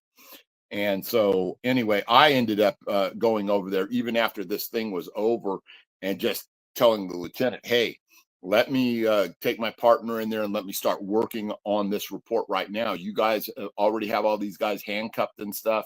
And I think that's what I can do the best with right now, because there is going to be a lot of sideways looking at how this incident unfolded and so forth. And I said, if that's what you want me to do, and just being able to step up. But I understood what he was looking at, because he had so many different things, on his plate all at once, that it was going to take him a long time to digest that meal. I hope that answered the question. No, it makes sense. I think for me, like in my position as administration, I understand, eventually the larger spans of control. So a lieutenant would be at a lesser scale, but still a needed scale, an operational connecting. They oversee more. That's why they have to oversee the supervisors. So for me, I do communicate probably with the lieutenants the most, because one, they have the highest level of authority on the floor, and also they have the bigger areas of control. So again, I don't always pass things through the, let's say the captain or the major, because sometimes I just need an immediate answer. And I know that I can go right to this person who can get it for me. And it's not like I'm not passing down a directive. I'm just trying to find out information. If I have to find out about an inmate that's living on a unit and a concern about, let's say, showers, I'll probably just call the officer. They're in the unit. I can make a phone call. But when it comes to directives being passed down, that's when I probably look at the highest level, because I also look for consistency. But with that said, after hours, you don't always get that higher level captain. So you're relying on the shift commander, who's usually going to be a lieutenant, or the floor. And that for me is great, because one, they have the influence, two, and they have a bigger area of control. So it provides me with a greater area to cover. But for a lieutenant, when did you first realize your success was tied to the shift, not your own work? I don't know if you discover that as a lieutenant, or if you start to see it a little bit more as a sergeant, or as that frontline supervisor. I think definitely as a lieutenant, you are pushed into it a little bit more, because you're going to have areas that don't directly like they're areas that are starting to form a bigger picture. So as a lieutenant, you got to kind of look at what that bigger picture is and see how everything connects. So these are areas that maybe as a sergeant or even as an officer, you may not know that they connect, because all your job is get my part done, push it up. And then the next person, may push it up to that next level. And somewhere along the line, someone's connecting the picture. And usually the back end of that connection, the whole connection for the facility, is usually done at the administrative level when they're reviewing matters and they're trying to connect every individual component into the bigger picture. But I would say for the lieutenant, you become responsible for that needed connection, because you're probably going to be the first oversight where all those individual components, from the team leaders to, from the front line to the team leaders, now you have to put together, you have to connect. So something as simple as two inmates fighting, it's going to go from the officers that responded to the officers that escorted, the medical evaluations, the placements, the charges. That lieutenant now is going to be responsible at some level at combining that initial picture, putting everything together. So I think it's a crazy amount of work, but that's why you should also be in the know a lot more. I could tell you something real quick too. If you look at the very beginning, let's say you do briefing. whatever, lineup, they're called for the officers, for staff. So if you do lineup, you'll see that the officers will quickly talk about what's going on. The exchange is rather quick, and then they may get personal, then they go their separate ways. Sergeants will communicate a little bit further, may talk a little bit more about the job, what they got going on, anything that's got to be passed off. And then again, they start to go their separate ways. But the lieutenants, they come a bit earlier, and their exchange is a little bit longer because there's just so many areas of concern that they're looking to address before they take over. And then not only do the lieutenants talk every day to their fellow lieutenants, they also may go up to, I've seen some, call the captain. Some may even go to the administration to, see if there's any greater level concerns that they need to meet. I know that some of the times if we push out a directive that's traveling down, we don't always get the first feedback from that directive from the major or from the captain. We may get it first from the lieutenant, because the sergeant has brought up to the lieutenant, and the lieutenant is going to try to find means to get that concern heard. They may go to the major, which they should, but if they feel it's not addressed by the major, or maybe there's another concern that's not being seen or understood, they may still try that one more level. And I don't think it's always an effort to circumvent, because I tell people that sometimes it's for clarity, because if administration's pushing an order down, if I'm a lieutenant and I go to the major and I say, or I go to the captain and I say, hey, there's this directive from the administration, they're being pushed, the major or the captain may just be pushing it blindly as well. So sometimes you may find the lieutenant, not to circumvent the authority from the major, but rather more clarity. So they may come up to administration and they say, hey, not to circumvent, but I just need more clarity.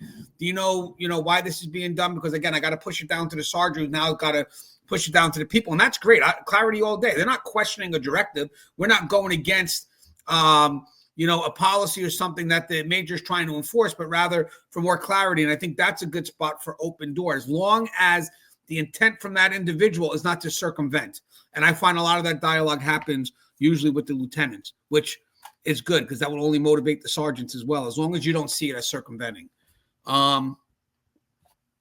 So what's harder, Russ, fixing mistakes or building systems that prevent them? Oh, I think that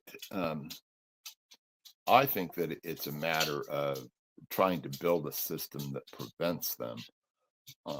I don't know that in the current zeitgeist of the country, if you will, that building a preventative system is possible. Mostly because I feel that they are purposefully trying to build in ways to make the system fail. That's probably a discussion for a different day, though, if you will. But I could point to multiple things that they've done or are doing across the country that are really antithetical to good correctional practice. So I would say that that fixing mistakes, though, sometimes there are things that can be fixed, and sometimes the only fix is to let whatever's happened take its natural course. And sometimes there are things that you can do to mitigate the things that have happened, and sometimes that there aren't. I wish I had a better answer for this, but I think anyone that's currently working or recently retired, what have you, knows what a desperate position most correctional departments across the country are in. And so I just don't think that right now the idea that you can build a system that prevents mistakes when failure is already baked into the cake so heavily and so deeply. And not to be a Debbie Downer on that kind of thing, but that's the absolute truth. Hey, Russ, I love that, Russ, because success and failure are connected. For me, this is quick. I look to see if it could be a teachable moment. And to be honest with you, I've learned, at least from the administrative level, teachable moments are really based on the liability. So if there is a consequence that is so severe that I can't make it a teachable, even though a teachable moment could be in the act of discipline, liability shows I have to show higher level of accountability. That's where, as a lieutenant or even as any supervisor, this is where it's tough, is when do you stand up for your people? And then when do you hold them accountable? And usually it's based on the consequences of what just happened. Like if God forbid you have an officer that fell asleep on post, God forbid. One could be a policy violation as long as no one died, or it could be negligence if someone died and it was criminal.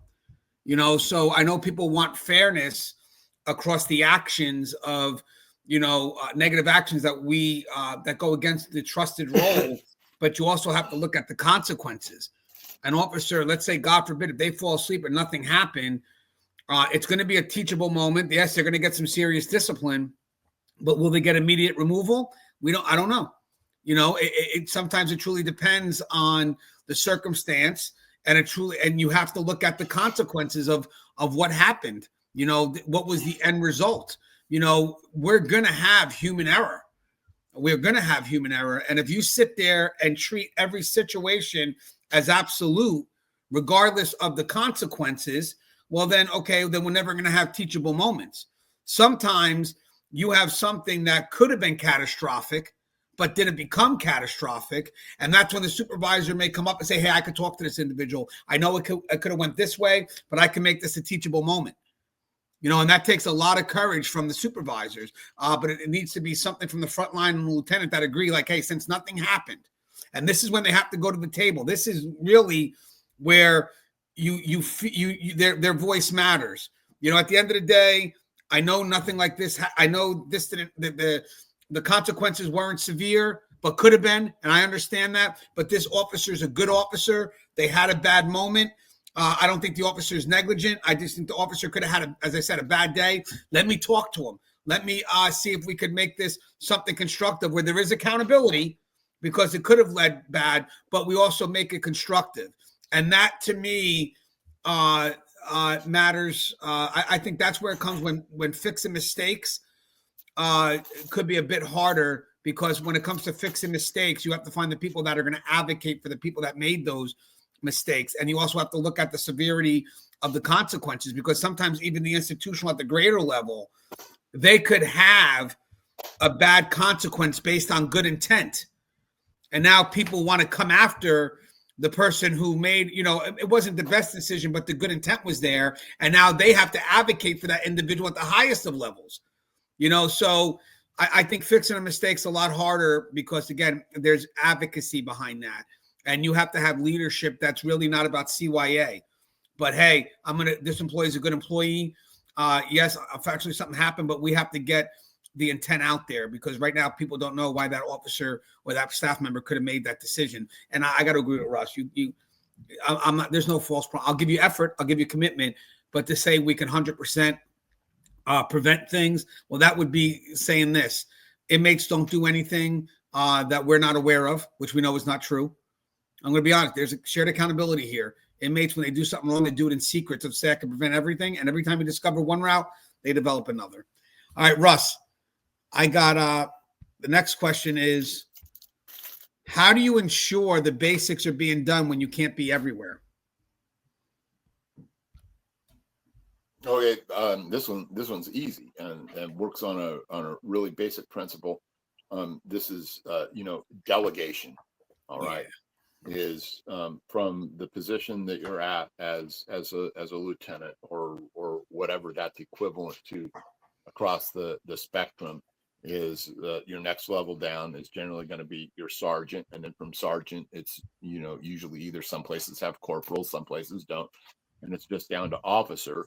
And what you want to do is you want to spread the word and do the training for your sergeants, with regards to teaching them how to exercise their span of control, in order to train their people in the right and proper methods, and then also to observe and make sure that they're doing what they need to do, filling out the proper paperwork, and giving them, any necessary, trainings or brush ups or fill-ins that they need to be successful. And it's really basic, because it's talking about the basics, as it were. So it's that one thing. It's delegation, and using the right tools of delegation to get the results that you need. And it's simple, actually, in my opinion. No, it is. When I delegate, I look for integrity and competency. But you're right. I mean, I can't be everywhere, so you got to start mastering the art of delegation. And to be honest with you, that's something you should have learned a little bit more as a frontline supervisor. When you let go of the actual act of doing the job, now you got to oversee the job, and then when you become a lieutenant, now you're even further removed. So you really can't be actively involved in carrying the tactics out, because you're going to be spread too thin. So delegation does matter, and you're holding people accountable. And I also like to think, if you, part of this with the basics are being done when you can't be everywhere, is accountability as well. You're delegating, but you're ensuring accountability. If it's not being done, the first person I go after is the immediate supervisor of that area, because you've been given trust. I've trusted you to carry it out, and now that it's not being done, I'm going to hold you accountable. And I would like to say that the lieutenants are probably the main force, reinforcement of higher level accountability. I agree with that, because now they're holding accountability for operational matters. So, a sergeant, let's say, writing up an officer or their frontline member for not doing a certain part of the work could be specific to that part of the work, where a lieutenant, they're writing somebody up, it could be connected to the bigger piece of operations. So it's got a lot more weight to it. A lieutenant writing up a sergeant is a lot different than a sergeant writing up an officer, because of the areas of responsibility that they have. So a lieutenant, I think if I have an officer that's failing at the basics, and I was a lieutenant, sad to say, I'm going to go after the officer, and I'm going to go after the sergeant who oversees it. And I may even, depending on what the consequences are, I may even hold the supervisor more accountable, depending on what the consequences are, because I want to reinforce whoever I delegate to. I delegate because I trusted you, and now you're going to burn that trust.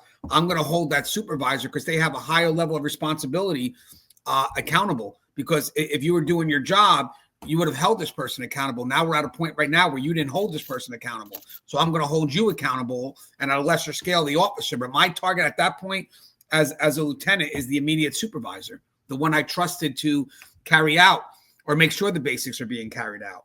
I don't know how people are going to view that, but I'm looking as a supervisor to cover the biggest area possible. I'm coming after the supervisor who should have been aware of the concerns, especially if you research it and you find out that maybe they're not checking the logbooks, or they're not checking the tour reports, and they just got complacent in their ways. Supervisor complacency is the worst, because they're the ones that are supposed to reinforce staff doing their job. So if you have a supervisor that's complacent, that could turn into a cultural concern. So imagine, and then same thing with a lieutenant. If I'm not carrying out my stuff, that's even a bigger concern, because I have influence over a greater area. Last question for lieutenants, Russ, is what does it feel like when expectations from above don't match your reality on the ground?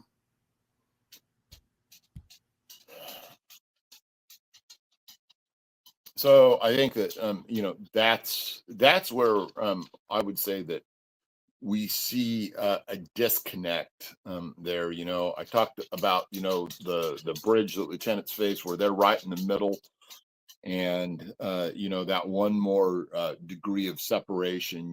Whether that's majors or captains or whatever it is in any given department. That degree of removal means, in my opinion, often that those people are not actually, plugged into the process. They don't have a good enough presence within what's going on at the line level to know. And there's different reasons for that. Maybe the conveyance of what the lieutenants are telling them aren't great enough to understand that. Um, I think that that's one case where talent really counts. The ability to impress upon people the gravity of the situation that you're facing in a way that brings them to actually try and help you find solutions or give you resources or whatever it is. But that's the thing that we face at at all degrees within corrections. Sometimes as an officer, I felt that my sergeants didn't really know what was going on or understand. Usually that was a failure to be plugged in. Sometimes I felt as a sergeant that my lieutenants didn't understand what it was that I was trying to accomplish. And maybe that was my failure for not being able to, make it understandable to them. Don't want to seem I don't want to seem too high on my horse there on that one, but I think that that's just something that we have to realize. And those people, the further you're removed from the things that happen at the line level, the more effort that you should exert to try and stay plugged in. But not everybody does that. Yeah, and I gotta admit, so for me, when it comes to perspective, I expect the officer and the sergeants to share a lot of the same perspective because the sergeant is going to be the advocate for their front line. So I expect, I'm not going to say resistance, but, a kickback sometimes, whatever it is, you expect that. And again, this is perspective wise. The lieutenant I kind of put on the fence because they're in the middle. The captain I will put more towards administrative perspectives. So the lieutenant is the one that should be what I would see as more objective when trying to carry things out. So I expect them to want to understand the why behind things. And then usually when I get something coming from the lieutenant, I want exhaustive effort. I don't want just a universal, we can't do certain things because of safety and security. And it's like, okay, but why? So I think for the lieutenants, even though I start to expect this from the sergeants, I just don't know if it's always going to be a very objective solution, but could be that what sparks a good solution is from the sergeants. If they have a problem, I expect a spark of a solution. I do. Something that's telling me we're going in the right direction to benefit the team you lead. For the lieutenant, I expect, there's going to be problems, but I expect bigger, more involved resolutions. Not so much solutions, but resolutions. I expect something a bit bigger because they have a bigger picture.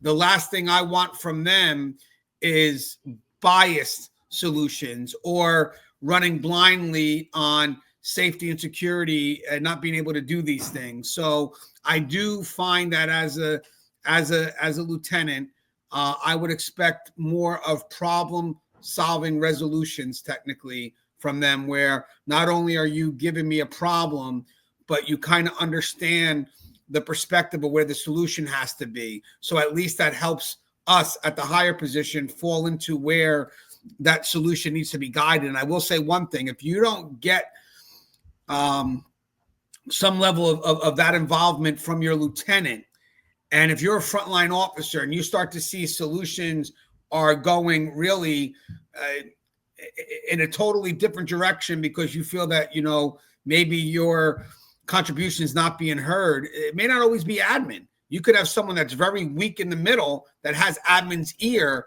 but they're just going along with the motion because they're not as invested. So technically, when that's the case, admin will push things down blindly because we're trying to get this lieutenant to say something, but they're choosing not to. So admin then just says, okay, if there's no problems here, we're going to go ahead and push this forward. I find out when there's a lot of disconnect between frontline and management, it's not, the disconnect really could be, I think the sergeant kind of brings things together, but the lieutenant, who it may be able to have more of a voice, the disconnect could be them. So now things are being pushed back either way and without any investment from either side. And then one other thing I expect from the lieutenants too is to translate buy-in. If I have to push something to Russ, and Russ is my lieutenant and I'm the administration, let's say, or the major or the captain, whatever it is, and I have to push something to him, if I've listened to you and we've met where we may not agree, but we're aligned in what we should do to move forward, I need you to start making the first attempt to the sergeant to translate buy-in, so the sergeant now knows how they can go forward with, not only getting the job done, but keeping staff motivated. And that gets lost, by the way. It does. People are so quick to push directives that they don't get the other component that's needed more, the motivation to do the directive. So I think that's something that we need to work on a little bit more. Now, these other three categories, we can kind of push through a little bit quicker because at a greater scale, at a lesser scale, we covered some of these. It's more about bringing the house together. Except for the civilian part. So some of this stuff will be revisited, but maybe me and Russ will quickly just add the greater scale perspective. I expected this first half to be a little bit longer because you're introducing ideas, but now we're talking about a greater scale. So we're just going to have to kind of zoom out a little bit more. So now, Russ, we have the captain perspective. So we're looking about long-term operations and leadership development. So how captains focus on long-term operations and leadership development. Success is now measured in culture. Our supervisors consistent, our rules followed across shifts, etc. Basics are assumed. That matters. We talked about that. Basics are assumed. Failure to perform them now reflects systematic leadership breakdowns, not just individual errors. We talked about that. And we actually talked about how you start to see that as you're going up.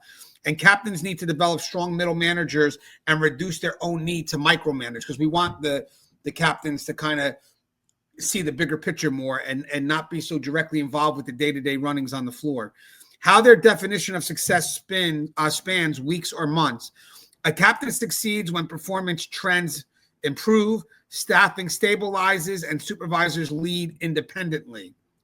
They plan long-term, forecast problems, and support mid-level leaders through change.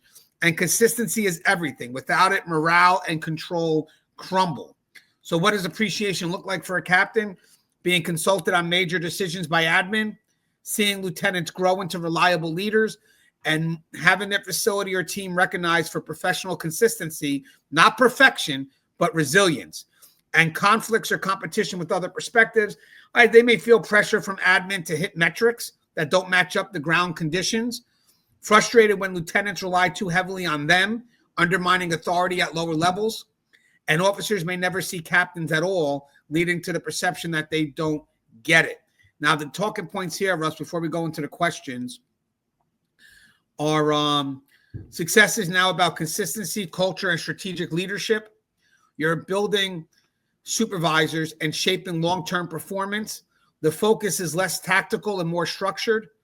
The basics should already be embedded in your team by this point. If they're failing, it's a leadership issue. And appreciation equals autonomy, growth in your lieutenants, and sustained shift performance. Now, mind you, guys, we've introduced a lot of this in other levels. Now, this is more about maintaining it at the bigger picture. So the first question I got for you, Russ, is what does success look like when you're no longer directly involved in daily operations? So, I could answer that too, by the way. Yeah. So I think that when you're looking from this perspective, I think that this comes down to management style, because we're no longer really looking at supervisory issues. It's now more about management, and to me, I think one big thing that management actually means is deciding who's going to run the place, because at that level it ain't you. It's being able to pick and put those people, not the line staff, not the officers, probably, because there's a separate system for that. But certainly your sergeants and lieutenants are, at least in my experience, largely being picked by the captains and being put into those areas of responsibility. And so I think that sometimes some people want there to be a disconnect there so that they can say, oh, hey, that wasn't me, but ultimately it was. You're the one that prepared the stew, you're the one that picked the XY ingredients. So what, if it doesn't work and it tastes bad, that's all on you. And so I think that there's different management styles, and I've seen it all. I've seen it from the aloof to the toxic, to the really truly integrated, top up, top down, and being able to not bypass the chain of command, but still stay plugged in to every level going through. And I've seen some great captains, and I've seen some really shit captains, to be honest. And I'll say this: at the beginning of my career, it was almost like you didn't really know what a captain was. Where at the end of my career, I will say that even as an officer, but certainly as a sergeant, I would have daily conversations with captains and so forth. And so I don't know what really was the genesis of that change. I don't know if it was something more local, or if it was something more systemic. But I certainly thought that it was better. And so those individuals, they're truly more at the strategic level, which just means that they have a greater chance for either success or complete failure. And being able to pick and select and choose people who are going to be running that institution for for weeks, days, years, and decades in the future is an awesome responsibility. Yeah, and I want to add something here. So something I actually just thought about now that we could have actually brought at the beginning of the dialogue, but there is two sides of the house technically that got to be managed. I think and what I mean about that, the civilian, the program services, whatever it is. So as a sergeant, you may be the initial spot for that other side of the house where the different departments may come to you. But as lieutenant, I think you're the primary, because I do find that a lot of the department head stuff like that, before they bring it up to admin, they may try to consult with the lieutenant because they're on the floor. But the captain may be the one at the highest level of custody, because everything does filter through safety and security. Captain, major, chief, I'm going to equate them all, even though it's not. There is high level responsibility, but for the most part, a lot of facilities rest at captains and majors. A lot of them don't have chiefs. Chiefs would be a way to equal out administration and custody. And then the level before that would be either a major or a captain. So I'm going to kind of merge these functions real quick. But the captain at this level would be one that actually understands the need of the whole house. So their objective is to keep things balanced. So for me, as a sergeant, one of the things I discovered, at least at that very immediate level of my area, that I wanted things to run smoothly.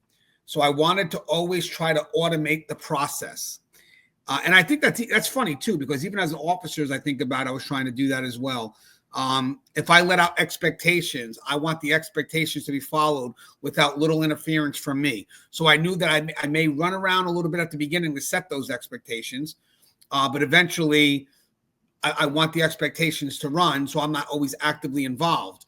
And that would be with the inmates. Well, then you would see that more with the sergeant to the officers, the lieutenant to the sergeant to the officers. So I think that we always, the next level up, try to find some way to automate the process. As a captain, because it's such a bigger picture, I do want processes where I know that my directives are, or what I'm delegating is to people that I can trust and carry it out. And then I could kind of trust that everything's running on automatic. And the only time I should have to intervene is when there's a problem that cannot be solved at that highest level on the floor. Now think about that real quick, because one of the things it said is lieutenants that bring people in too quick. Look at all the levels of problem solving that have to have failed before it gets to, let's say, this higher level. So that means the officer couldn't figure it out. That means the sergeant couldn't figure it out. That means the lieutenant can figure it out. Now we're getting to the captain. Now, if it's something so simplistic that it could have been handled at the lower level and it passes through all those other levels, that's a systematic failure. I'm very upset. I'm very upset because these are the problems that you don't want brought up to the higher levels because we have to look at the problem differently. I want people to know that. When you bring a problem that should have been solved here all the way up to this highest level, don't get mad at how the problem's solved, because we at the administrative level see things a lot differently than they see at the bottom level. And when that problem comes to ours and you're mad that we solved it in a different way, sometimes we'll come back and tell you, well, that problem should never have been brought to our attention. Most of the time, because that problem wasn't solved because there's personality conflicts. When you start to see something that's so easily solved and it's not being solved, I see two things, either personality conflict or political. Because you'll be staring at a concern like, why aren't they doing this? Why aren't they doing this? Why aren't they doing this? And then you find out it's either personality conflict between maybe the peers or between different levels or between different departments, and they're just not communicating, or politics has gotten in the way, which then caused no communication. But with that said, I do expect automated processes, which means I am doing my best to empower those to make decisions. So as a captain, probably as a lieutenant, probably as a sergeant, to wherever level down, I am not pushing out tasks. I am pushing out authority. So most of the time, if there is a concern that comes to the captain's, it comes up any chain, I would like to think it's because that concern is only brought up to your attention because you don't have the authority to solve it. That's, to me, would be one of the main reasons why we're at this point where now it's brought to my attention. So as I said, problems do get more complex as they travel up because it involves more areas of control. So sometimes an officer may have a problem because it could involve another department. Well, they may not be able to solve that. So they may go to the sergeant who now can't solve that because, they don't have oversight of that, but they can pass the message up. Now, the lieutenant can work and communicate, maybe a little bit more with the department heads to gain some influence, whatever it is. But if that doesn't work, then it could pass to the captain, then it could pass over to the people who oversee those departments directly. But as I said, and it's always for me, automate the process, and that will give you long-term solutions. Because once you start giving people the power to solve their problems, that's where innovation occurs. But if you don't give the authority, then they run away from it. They could diffuse it and diffuse responsibility. And next thing you know, you as a captain or you as a lieutenant even might as well run the unit yourself. It's just, so I always look to automate the process. Next one, Russ. How do you balance, that's supposed to be strategic leadership with the urge to step in. Let me fix that. But go ahead, Russ. How do you balance strategic leadership with the urge to step in? Once again, I think that one's simple. And it's back to the one I said before. It has to be about delegation. Any given problem, you have to decide whether it rises to your level or not. And if it doesn't rise to your level, then it's a matter of delegation.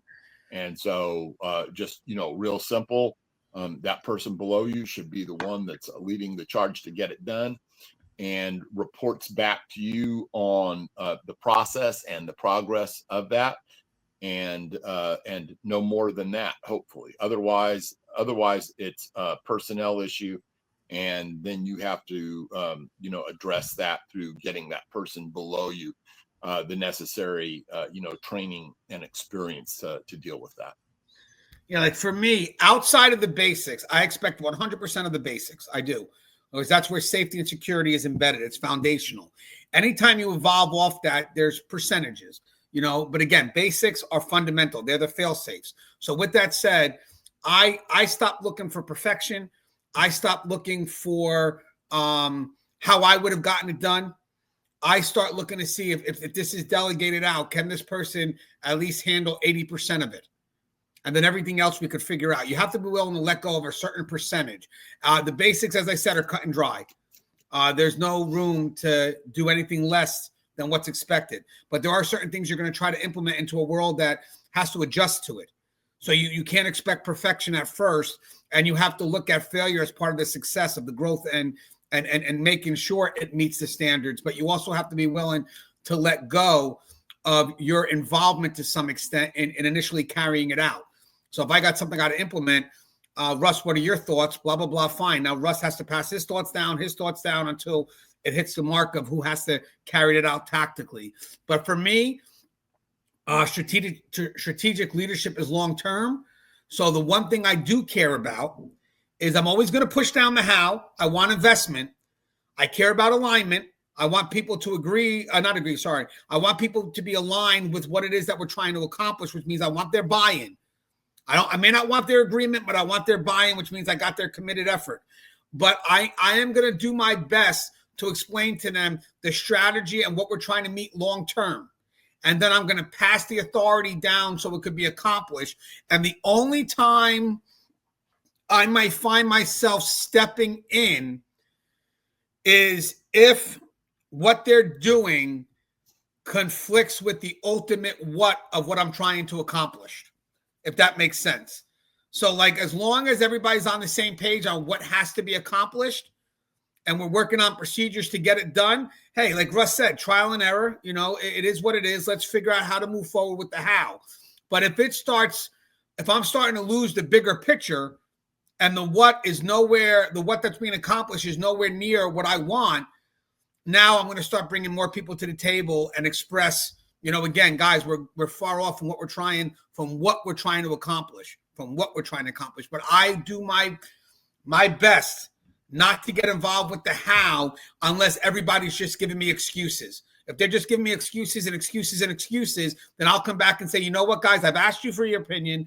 I asked you what you guys thought, but now you're not giving it to me. So I want it noted on record that I've asked for your input. Now I'm going to do it my way. And then if you guys don't like it, well, this was your time to voice that concern. So now, because that meeting after the meeting is a pain in the ass, but I gave you a chance to voice it at the table. You chose not to. So when you go down and you talk to your people and let's say you say, well, admin's pushing this down again. Maybe you should also tell them that I gave you a chance to vent for your staff and you chose not to. And at this point, now it's going to be carried out based on my standards because you're sitting there looking for agreement. And I just want to make sure we're on the same page because it has to get done. And one last thing, when something has to get done, the last thing we want at those higher levels is resistance. We want a shared investment. We want shared accountability. We don't want excuses. And if you're going to keep on giving us excuses with no solutions, like I understand if you have justifications, that's different than excuses. Justification will hopefully give us something we can stand on in case we have to say no, or give us something we have to work around. But when you come up with excuses with no solutions, I don't need it. I just don't. I'd rather just figure it out. And then if it can't happen, at least I have strong justifications. But if you're just piling excuses, just to pile excuses, then don't get mad when you're not a part of the solution. And then you can tell your staff that they had a chance for you to voice for them and you chose not to. All right. Hey, Russ, what's your role when you see the basics slipping at the lower levels? So as a captain, what do you think your role is when you see the basics slipping at the lower levels? So that's 3 layers below you. So, on this one, this does happen.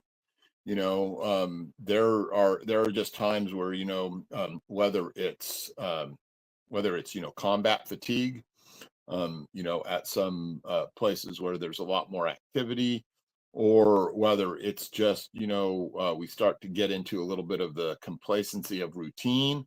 It's time then to do a tune-up. And the role of that individual is to merely state that, hey, we need to do a review, we need to do an audit, and bring me back the results and tell me what you did in order to not mitigate, but to fix the situation. It's not enough to just mitigate it. And that is the limitation of their role right there. They need go no further than to say those words, to give that directive, to write that memo in order to get those results. And then once that percolates back up to them, then to make that final assessment as to whether that worked or not, or to see if further action is needed. And I don't think it gets much easier or more succinct than that. You know, Russ, it's spot on. The first thing I look at and I'm kind of equating captains with admin, because I think captains were just below a span of control of an admin. So we're very similar in what our responsibilities are to the greater control, because I do find myself also going to the, that highest level a lot as well. So the one thing I look at is, do we have a systematic concern or do we have a individual concern? Systematic, I think, involves all people in working on what that solution is. Individual is more about accountability. So for me, if it's systematic, I need to identify where that failure is, and I'm going to start at the highest level down. Everybody is responsible for a systematic failure. It just is what it is. I gave an example in one of my books a while ago where, let's say an inmate finds their way in an area that they're not supposed to be in, and they get a simple out of bounds charge. Not the end of the world. Let's say they're not supposed to be in medical, and they find themselves in medical. And it's like, okay, the officer writes them up for an out of bounds. Well, if you look at it, how did that inmate even get to medical? They made it past their officer. They made it out of the unit past yard, which would be like an arcade, let's say. They made it past whatever check-in points to get to the medical. They made it past the initial entry of medical. They made it past the officer. That's not a simple out of bounds. That's a simple failure of so many, T's and I's that were not crossed off or dotted. And a simple out of bounds can be a systematic concern. So for me, I always look at the end result and how many layers of failure do we have to get to that end result. So if there is basics that are being failed, I don't just look at the end result and hold that individual accountable that's at the end result. Like the one person that writes up the inmate for the out of bounds at the hospital or whatever at medical when they're not supposed to be there is not the problem. That officer is the first person to do their job. The problem is, how did the inmate get to medical? And writing up the inmate for being in medical doesn't resolve the problem either, because we're holding the inmate more accountable than we're holding ourselves accountable. The inmate, it's like, oh, well, that inmate knew he wasn't supposed to be at medical. Okay, but he's an inmate. So we're going to charge him because you're saying he knew. But I think we should charge everyone that passively allowed him to go through, because the inmate wouldn't have made it to medical at this point. Doesn't matter if the inmate wanted to go to medical. What's our job? Our job is to prevent that from happening if he's not supposed to be there. So we're going to hold the inmate accountable. But I would say, to be honest with you, outside of writing that inmate, we could have a systematic failure. So the one thing is I try to, like what Russ said before, if it's a systematic failure, all parties have to be involved and look inwards to see what they could do a little bit better. And if it could be constructive, it's constructive, because maybe there is a cultural concern that we've allowed to exist that's only gotten worse. Or maybe it's just a failure to be on top of things, just to, automatically make the assumption that things are happening. But if it is, and by the way, culture or whatever, complacency cultures, whatever it is, that you really got to start with you're going to expect some level of the front line, because they're stuck in the routine, to fall complacent. And that's why Russ does videos. We remind people of the importance, because it's human nature to get caught up in the routine and just, hey, things are good and will always be good. It's human nature. The supervisors can't allow that to happen. So the supervisor's job is to reinforce it, and then that's every level up. So we always have to find out, well, where's the complacency occurring? And sometimes the most immediate way I know when complacency is happening in a culture is report writing. When reports start missing so many different areas that connect, I look down like, these reports are just all over the place. They're not connecting. So who was the first person? The officer turned the report to the sergeant. Okay, fine. And the sergeant failed to figure this out. Now it's lieutenant. Now it's the shift commander. And now we have a pile of shit. So for me, a good sign that you have a complacent culture at the highest level is when you're reviewing the reports from the night before, and they're not cohesive, because somewhere along the line, the person whose job is to kind of check on that, to make sure we're crossing our T's and dotting our I's, which would be the highest level on the floor that day, shift commander or a lieutenant on the floor, has stopped doing what they're supposed to be doing. Now, if I have complacency at the highest of levels, I could safely assume that there's complacency traveling downwards.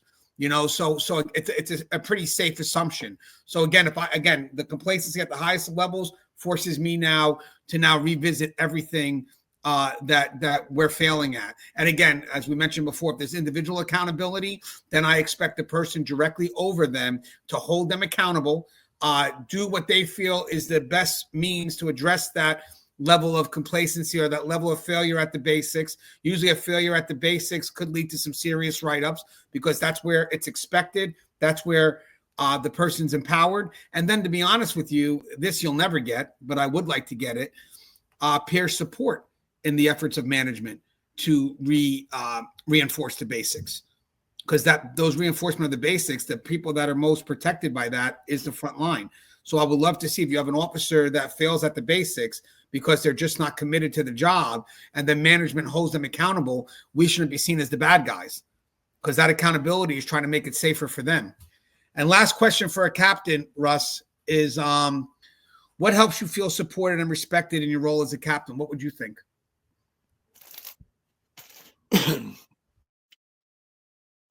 I think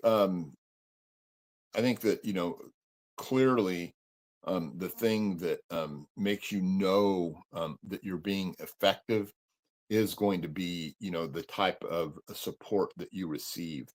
And, that support is, going to have to be, broad based across the line of everything, both below you and above you. And, it has to encompass the things that help give you the insights and the necessary information to be able to make good decisions. I think that entails the effort of other people. So when you know that other people are putting in effort to give you what it is that you need, I think that's the thing that really shows that you're getting that support. And I think especially from the levels below you, because I think that there's a limit to how much help you can receive from above at that particular level. But just to be able to get that effort means that you are being respected, and that people are trying to help themselves by helping you. And I think that probably for me, needless to say, I probably don't have the clearest idea of what that's like.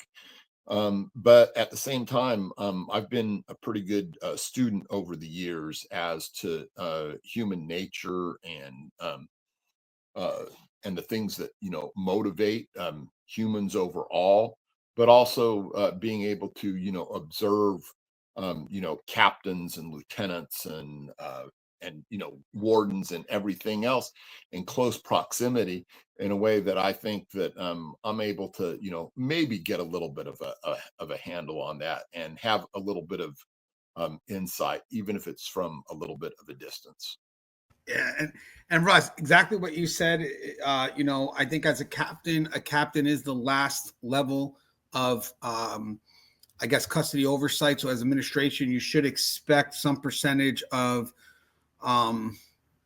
I don't want to say bias. That's not the word I'm trying to say, but values. The last level. This is filtered. So when a major or a captain comes up that has an understanding of what is expected operationally, but they still have some concerns that may relate directly to custody, you got to hear them, because that's what's filtered all the way up to that highest level. So if that made it all the way up to where that couldn't have been mitigated, then you have to listen. As long as you know that you have a developed team underneath that's trying to do their best to filter out whatever those concerns are. So whatever effort you're trying to push, has been exhausted. So if you feel that there's something that can't be met, and the captain or that top level of custody is bringing it to the administrative attention, as long as you have a strong team, you have to assume that this is a real concern because of all the levels that has filtered through. And then to go back as admin and say, well, I don't care what you have to say, get it done.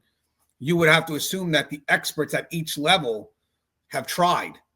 And again, that's where you have trust. So I would like to think that for me, if I was a captain, I would want trust from my administration to know that when I bring you a concern, it's because somewhere along the line, that concern could not be resolved.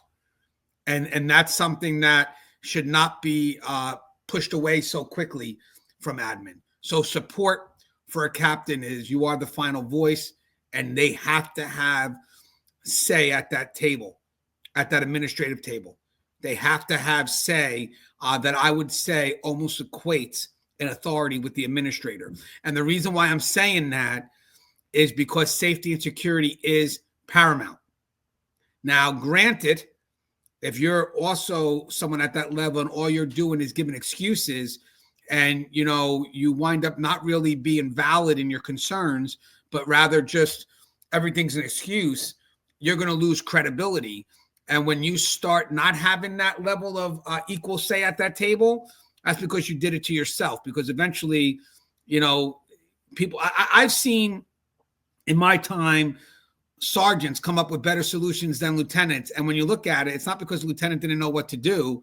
It's because the lieutenant just wasn't as invested as they should be. So when you find that, you're trying to push something from above and the person directly below you comes up with a ton of excuses, then you can't get mad when the person above you goes one step below, to verify if this is true. And then when they find out that there's another way, well, you circumvented. Well, you're not giving me the truth. And then you wind up having arguments at the table because you forced me to go down because you thought you were this layer and that you would protect, but this has to be done. And I needed solutions. You gave me nothing but excuses. And then I go directly to the level below you, and they have tons of ways to solve this that was not brought to my attention. And that's where you start to have the disconnect. Well, you circumvented command. No, you made me circumvent command because administration, we're also allowed to, anybody that has a lower level, all because I'm sitting at top doesn't mean I can't go talk to an officer. I can't go talk to a sergeant. I can't go talk to a lieutenant. Same thing as Russ. If Russ was a lieutenant, doesn't mean he can't go to a sergeant, or he could go to a sergeant. Doesn't mean he can't go to the officers. You can go every level down if need be. And sometimes it's an effort to say, I got a problem. I got to solve it. Let's say if I'm the captain, the lieutenant, I don't know, man. They keep on giving me these excuses. Are they real? Are they not? I don't know. But for some reason, every time I have a concern, he seems to have excuses upon excuses, and this has been going on for quite some time now. Let me go ahead and just see what we really have going on out there. So maybe as a captain, I go to talk to the sergeant and find out, hey, that wasn't even brought to us, or no, we could do it this way or this way. Now that makes me go back to the lieutenant and say, hey, you're talking to me. I'm now talking to admin based on what you're telling me, and I got people telling me that it could be done, but yet I got admin on my ass because I'm telling them they can't. The position beneath you is so important. The one that filters you the information is extremely important because that's where the trust is. And the moment that trust gets violated, 100% accountability on that, because I'm the one that's probably leaning on everything you're saying to pass it up to the next level. And then when they find out that everything I'm saying is not 100% accurate and I get challenged, damn right, the person that's giving me the information is going to be held accountable, and it's going to be through my research. And that happens, So again, just food for thought. All right, so let's see. Almost wrapping up, 2 more parts. So we can kind of speed through, Russ, because this is almost repetitive. But, well, maybe. Administration. So this is how success is tied to external outcomes. So safety, statistics, retention rates, grievance counts, media reports, etc., audit performances all matter. Now it's about data. Everything's data-driven now. They are the public face of the facility and must navigate political, legal, and organizational pressure. Basics are assumed at every level. If they're not happening, it signals a leadership breakdown that falls on them. And I always say that when you're responsible for the facility, you are responsible for every failure, especially the basics. Balance and safety with reform, morale, and public perception. Success is about building a sustainable, credible, and mission-aligned operation. They must walk the line between holding staff accountable and protecting them. That's great. I think some people forget the second half. Again, they must walk the line between holding staff accountable and protecting them. And reforms are important, but so is credibility with the ranks. Without it, even good changes fail. What appreciation means to admin. Appreciation is seen through results, low incident rates, good morale, and staff buy-in. When staff execute initiatives without resistance, that signals real support. When staff seeks guidance instead of hiding problems, that they feel respected as leaders. And again, but that's also responsible for us to carry on a culture that allows staff to admit failures. Okay, so conflicts or competition with other perspectives. Admin may push for optics, let's say less use of force, more programming. That feels unrealistic to officers. That's the big case in New York. May feel lieutenants or captains resist changes that are politically or publicly necessary. And if appreciation doesn't flow downwards, their leadership can feel distant or distant, or could be resentful. Now let me get the talking points for this real quick, Russ. Success includes metrics, media perception, political pressures, and public trust. You as an admin are responsible for the full health of the facility. The basics are no longer your focus, but you're judged when they fall apart. Must balance accountability, vision, reform, and staff morale, and appreciation is measured by alignment, buy-in, and trust from all levels. So first question here, Russ, how do you define success when so much is outside of your direct control? See, when I see that, is like direct control does not mean no control. If you're operating primarily within the strategic stratosphere, as it will, then I feel like an administrator by then should know, what it takes to impact things that are, many levels below them and at least a level or two above them. And probably, probably like one of my biggest bitches with, administration from my perspective is their failure to at least perceptibly, because it may not be the truth, to perceptibly, push back in the direction of things that they knew, of directives that they knew were silly, unsafe, ineffective, or morale busters. And so, but my vision from that point is necessarily limited. Bitches should go up, not down. And so sometimes, maybe I was not aware of them pushing back, but there was no perception of it. There was nothing transmitted backwards. And there was also never any indication of anyone ever deciding to change their mind about a really bad policy, a really bad issue, and so forth. And so I think now, I'm at about my limit from my experience side to be able to comment very much. Now from the side of understanding how politics works and how bad ideas can become accepted as great ideas, and through all of the other problems and whatever we want to call this current, zeitgeist of corrections that we've got going on. I think that there's more there to examine. But from the things that, I've personally witnessed, I'm a little bit more constrained on this part.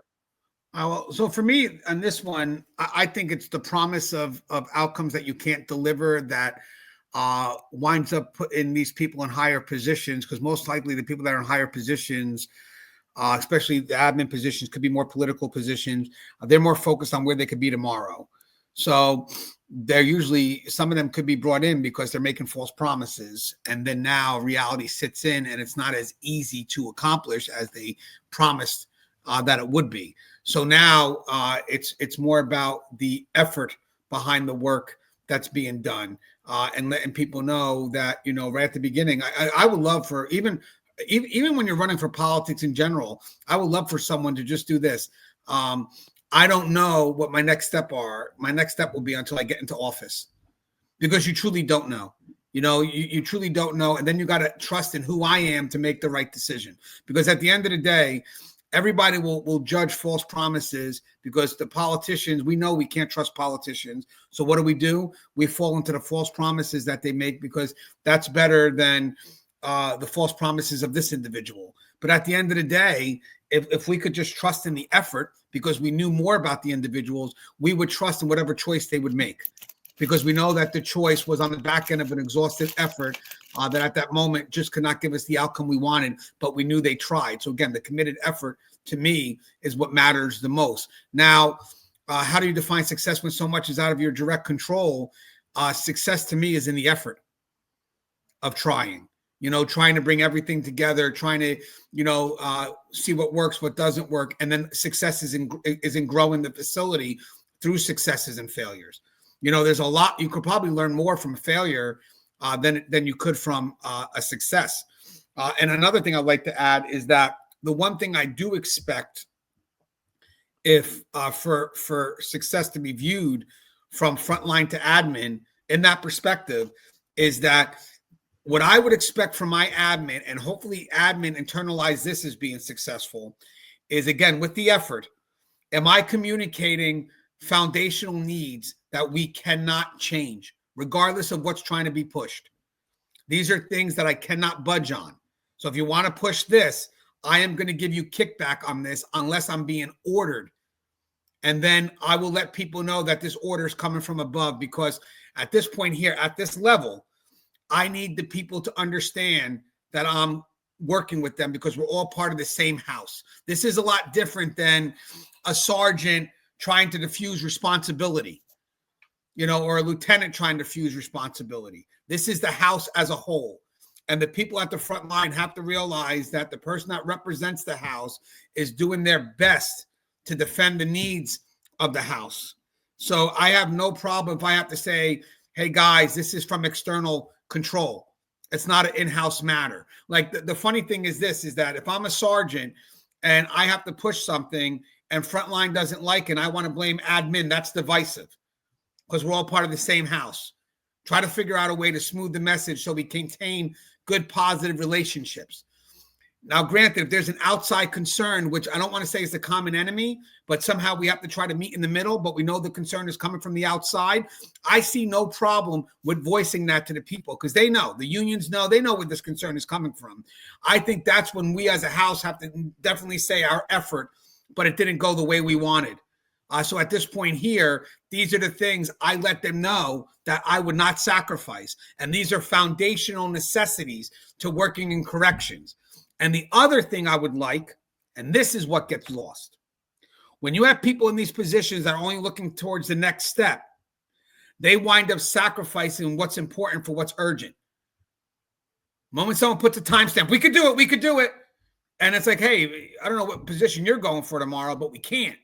And now all of a sudden that promise winds up, having them starting to push shit down blindly, becomes a more layered process because they're trying to fulfill a promise that they really had no control of fulfilling. And then all of a sudden you start seeing the CYA, the write-ups. The write-ups have nothing to do with being constructive. The write-ups are just, I got to separate myself from the facility now because this failure is not about me.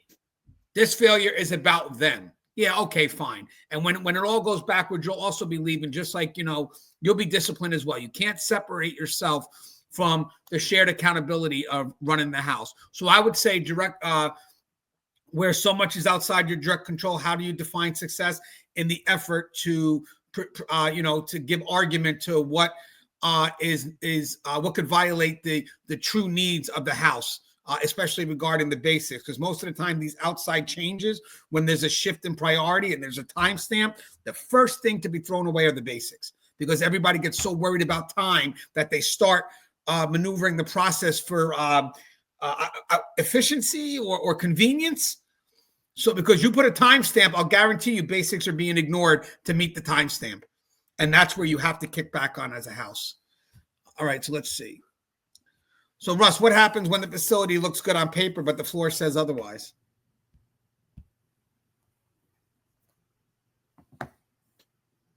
Yeah, this is This is kind of one of those things that's been, a pet peeve of mine, especially, and within California Department of Corrections.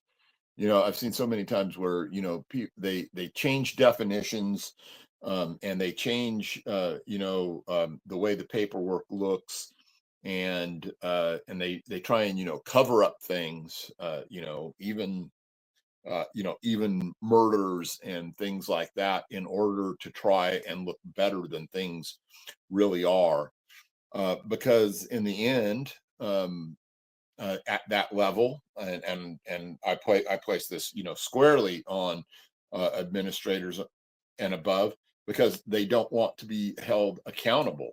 And so these things, that just happen to slip out about how bad things really are along the way, how bad we've screwed the pooch on public safety, on inmate safety, on visitor safety, and things like that.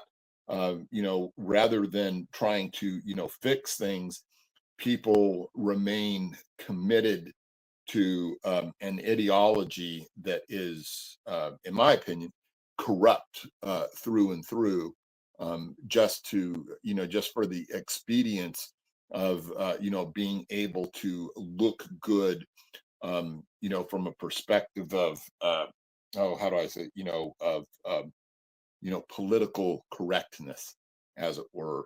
And I think that is the single most negative, impactful thing that we see in corrections, is an adherence to that. And I think that's about the totality of what I've got to say about that. Yeah, I'm quick on this one too. If paper says one thing and what's actually happening on the floor says something else, then there's some reason there's no communication. So remember, staff on the front line are probably fixing problems that administration doesn't know even exist. That's kind of like their day-to-day. That's why they're the most innovative at that level. So I would say if there's a difference between what's on paper and what's really happening, it's because somewhere along the line, communication is not being had. So whether it's fear, whether there's just a distrust, whether it's just constant write-ups every time you make a mistake, that failure to communicate is detrimental. And then when management finds out at the last minute, sometimes you got to ask yourself, well, why didn't I know when this was happening? And it turns out, well, you've been pushing things so blindly into this world, not realizing that everything you're pushing has just been problem on top of problem on top of problem, and it's become so complex. Like I think another thing too is if you push a new initiative down, especially if it's a new initiative that creates some type of change, it has to be introduced slowly. You have to, not push and expect it to be done overnight. It has to be introduced slowly. It has to be, staff have to be given a chance to work it out, expect successes, expect failures, and then you grow into what that new change is. But again, if you push it so quick and expect that immediate change to happen and then hold people accountable when it doesn't, then the problem is you're not allowing the problem to grow into its own solution. You're not allowing the change to grow into its own solution. A lot of the changes that are happening in corrections could be a culture shock. And it's funny because when people think about corrections, they automatically think automatic compliance. You got to put it into that world and they got to comply. You got to put into law enforcement, they got to comply. And so every time we go to speak up a concern, you're talking back. You're talking back. I'm not talking back. I got a legit concern. I'm trying to mention it to you, but we weren't allowed to see how this problem could be worked out or this change could be effective. We were just told implement it. So sometimes another thing about, as I said, about corrections is, when they're unsure of what that change means, or why it needs to be carried out so quickly. Most of the time when people put a timestamp on it, the timestamp, man, it's just all about vanity. Because time, it's funny. Like if I'm a politician and I want to implement a change, and let's say Russ is the highest level of that corrections.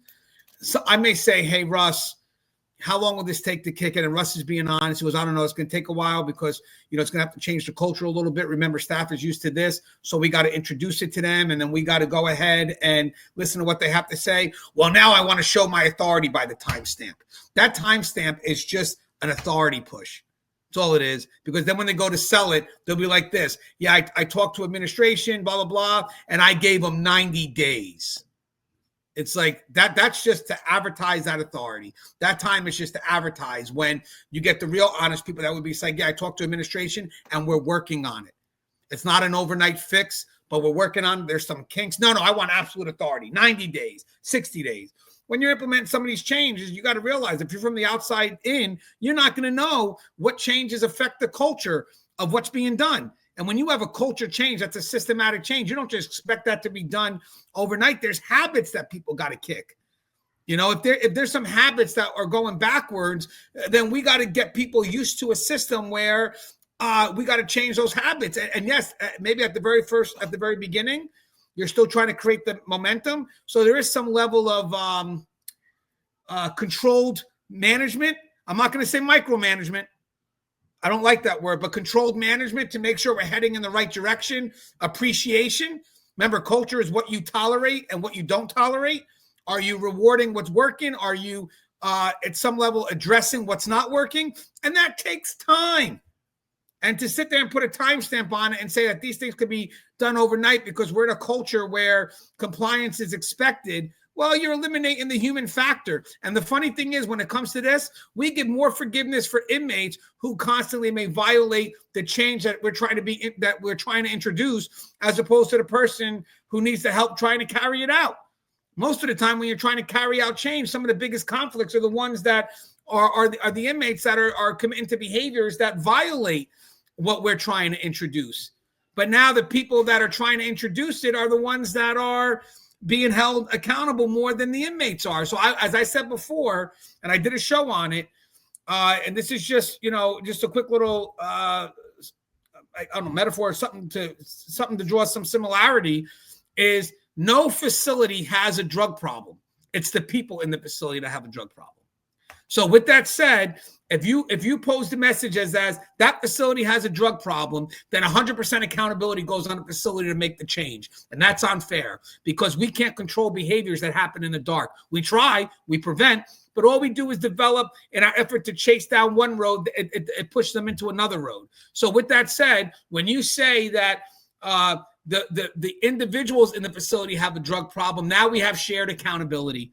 Now we have mutual effort trying to address the problem, so it comes balance. So therefore, I have us trying to implement it, and I got personal accountability on the other side. Because the funny thing that's a big part of change and addressing what needs to be happening is personal accountability.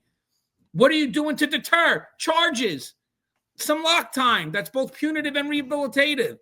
But when you eliminate that side, that eliminates personal accountability. So if I'm trying to implement something, how do I implement into a world where we're not giving the people that are the main obstruction in some cases some level of accountability in the outcome?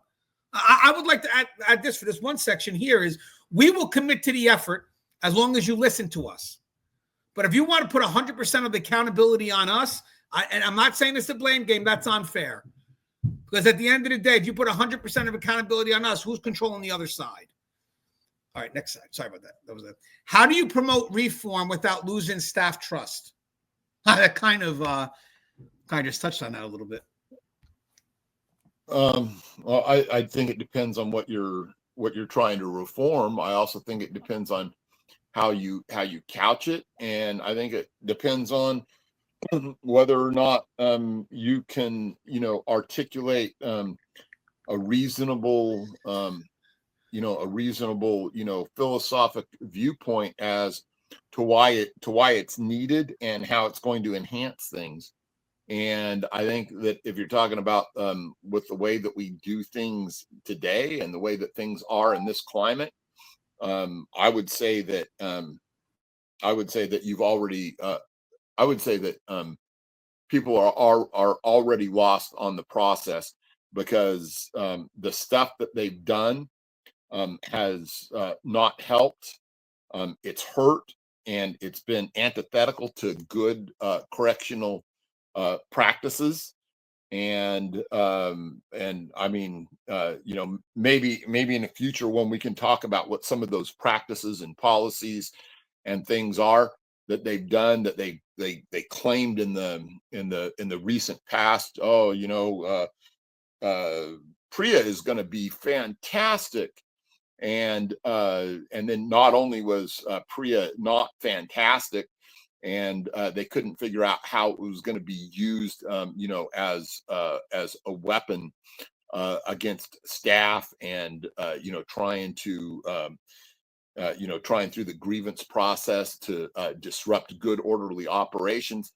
But then later on, they go and they do things that are completely antithetical to Priya, that cause actual sexual assaults to happen inside facilities, and then they just want to be held completely unaccountable for it.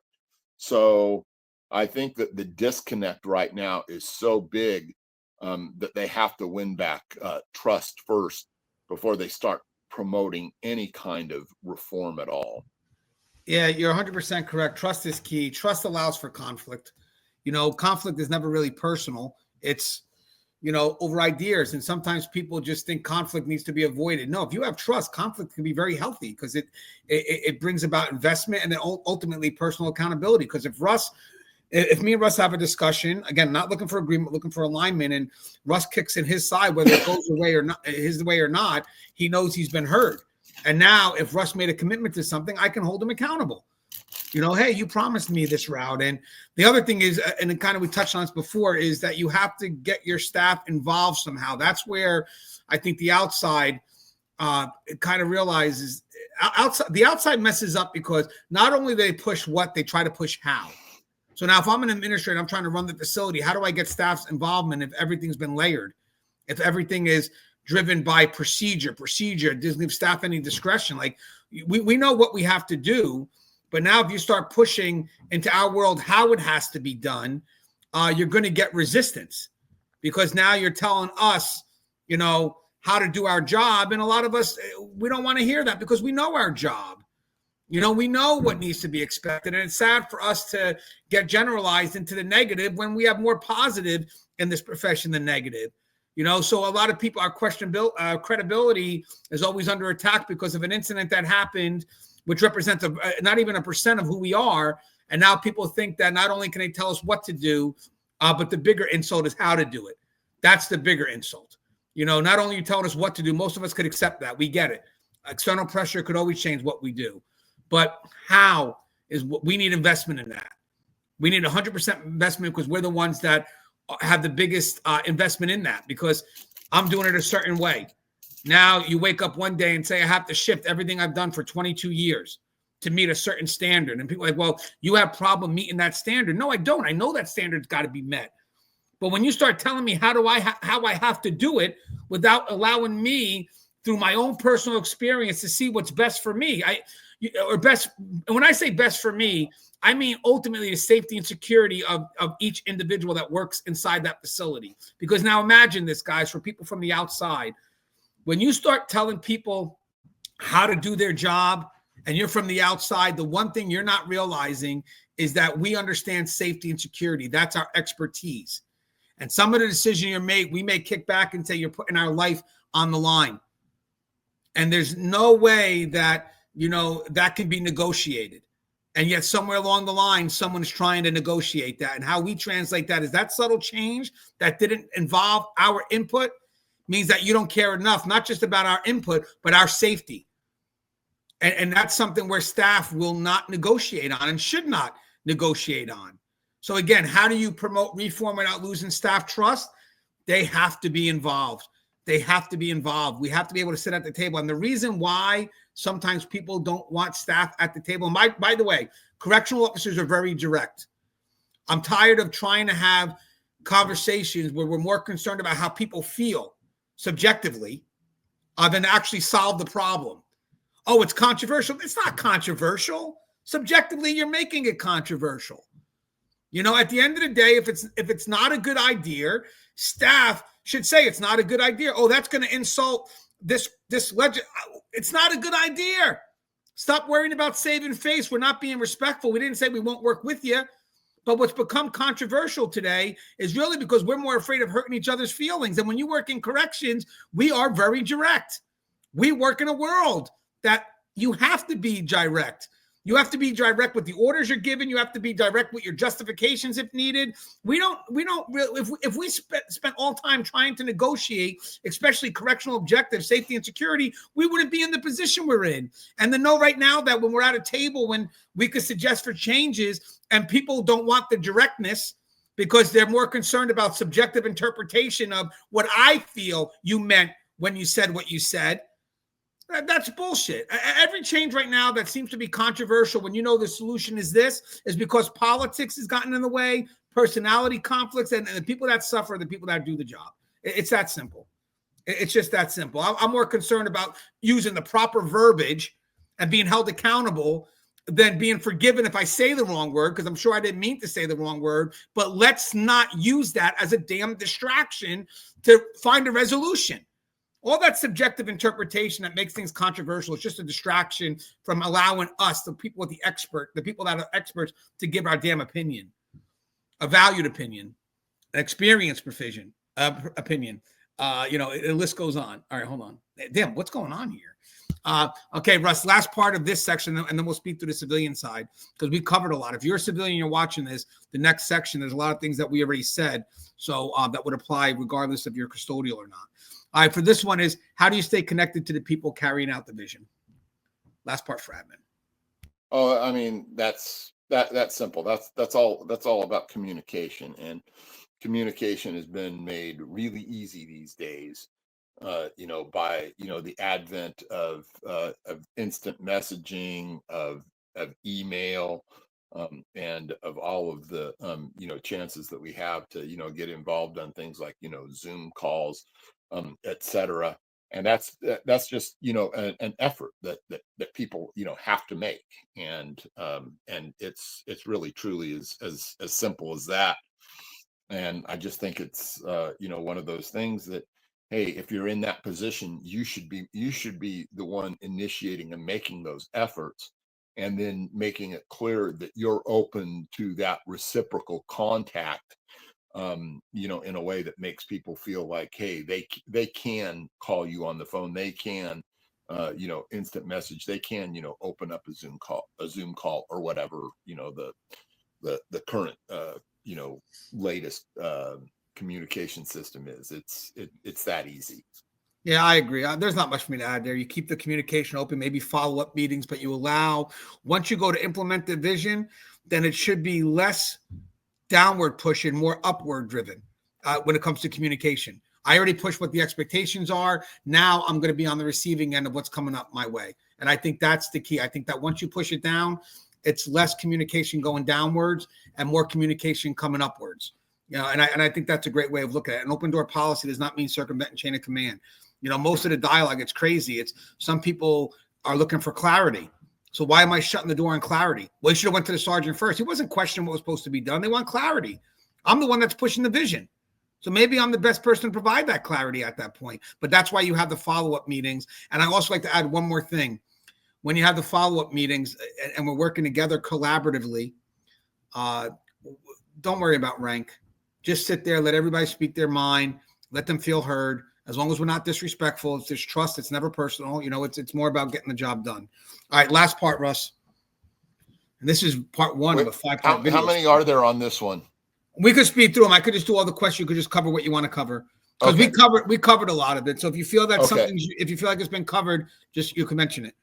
Right. And then this is part one of a 5-part video series. There's 4 more parts to this, guys. So this could truly be a training. I'm going to keep these all in my notes, and then I could develop a PowerPoint in this. And then me and Russ could maybe, if you ever guys need training, we could create this into probably, if it's interactive, an easy 40-hour course, easily.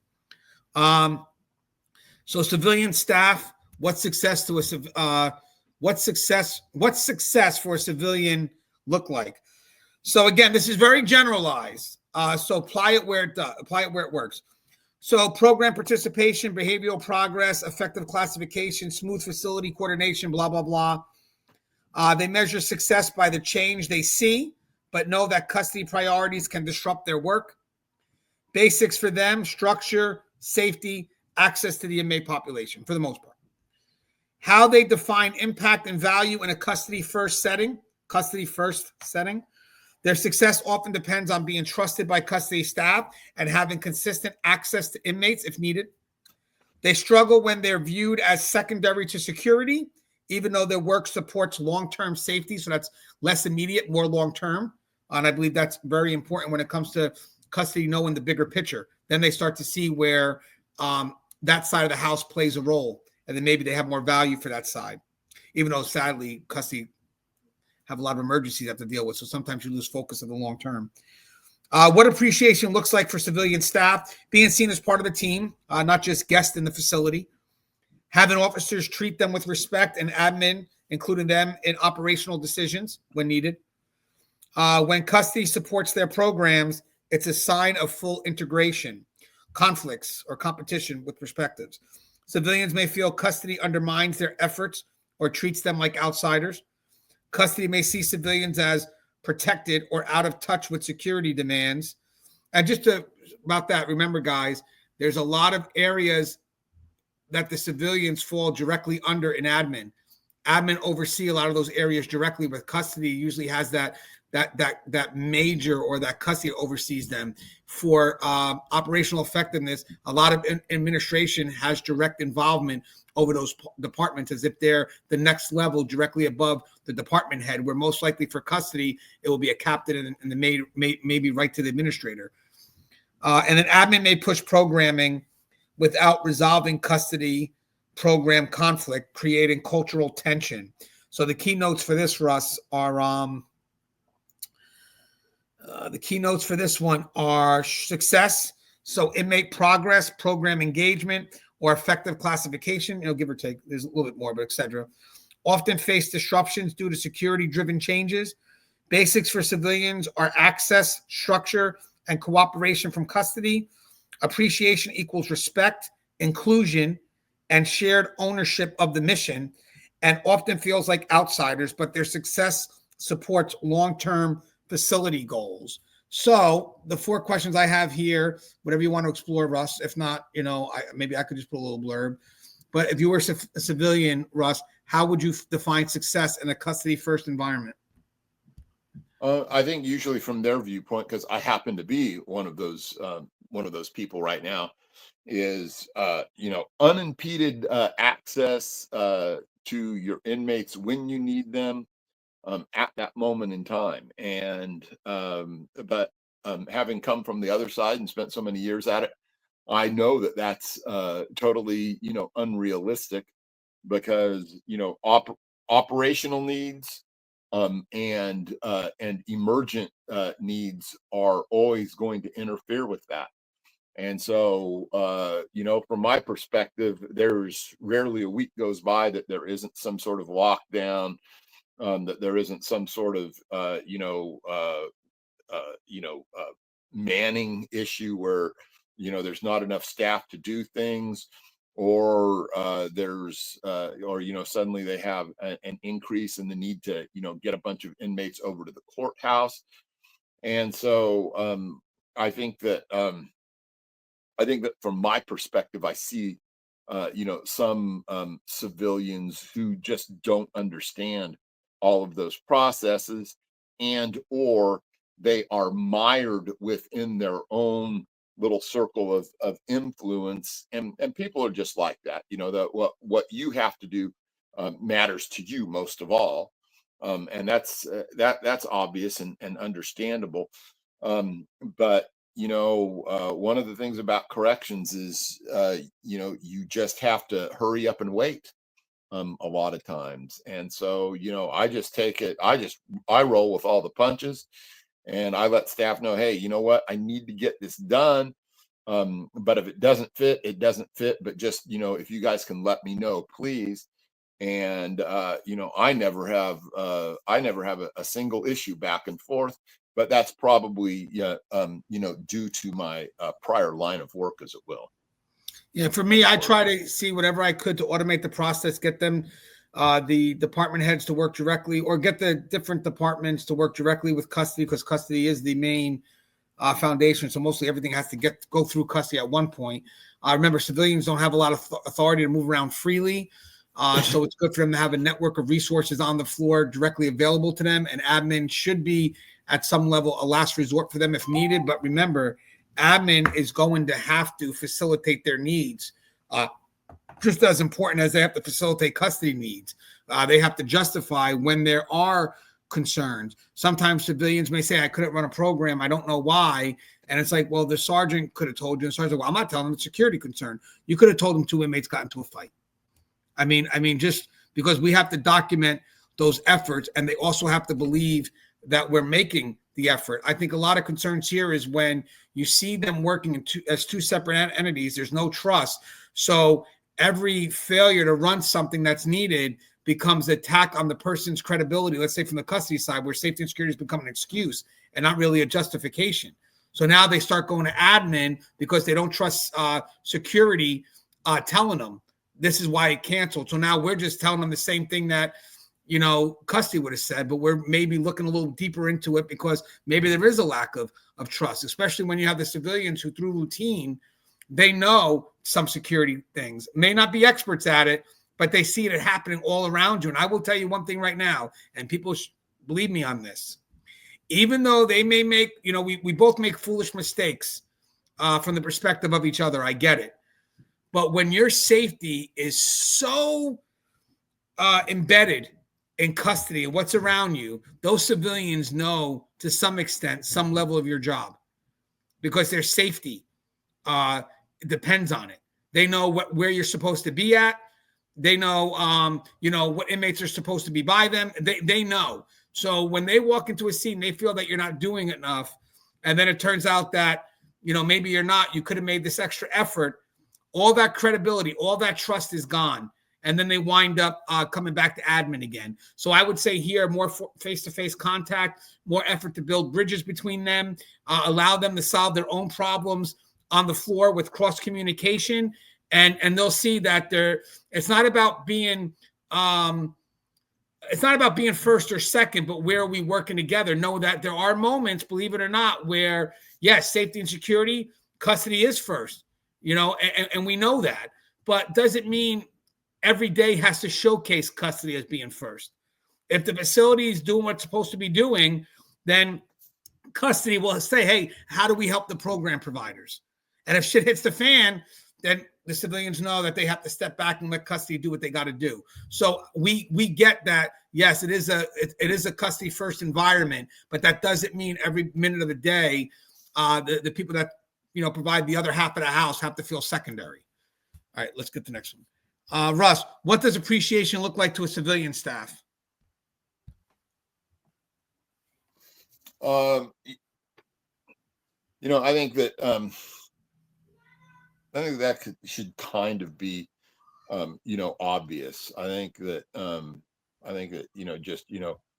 patience and being able to tell them, give them some information that they need. I mean, I know that there's sometimes where there's, things that we can't talk about, shouldn't talk about, won't talk about, but, try and clue them in as much as is, safely possible to do.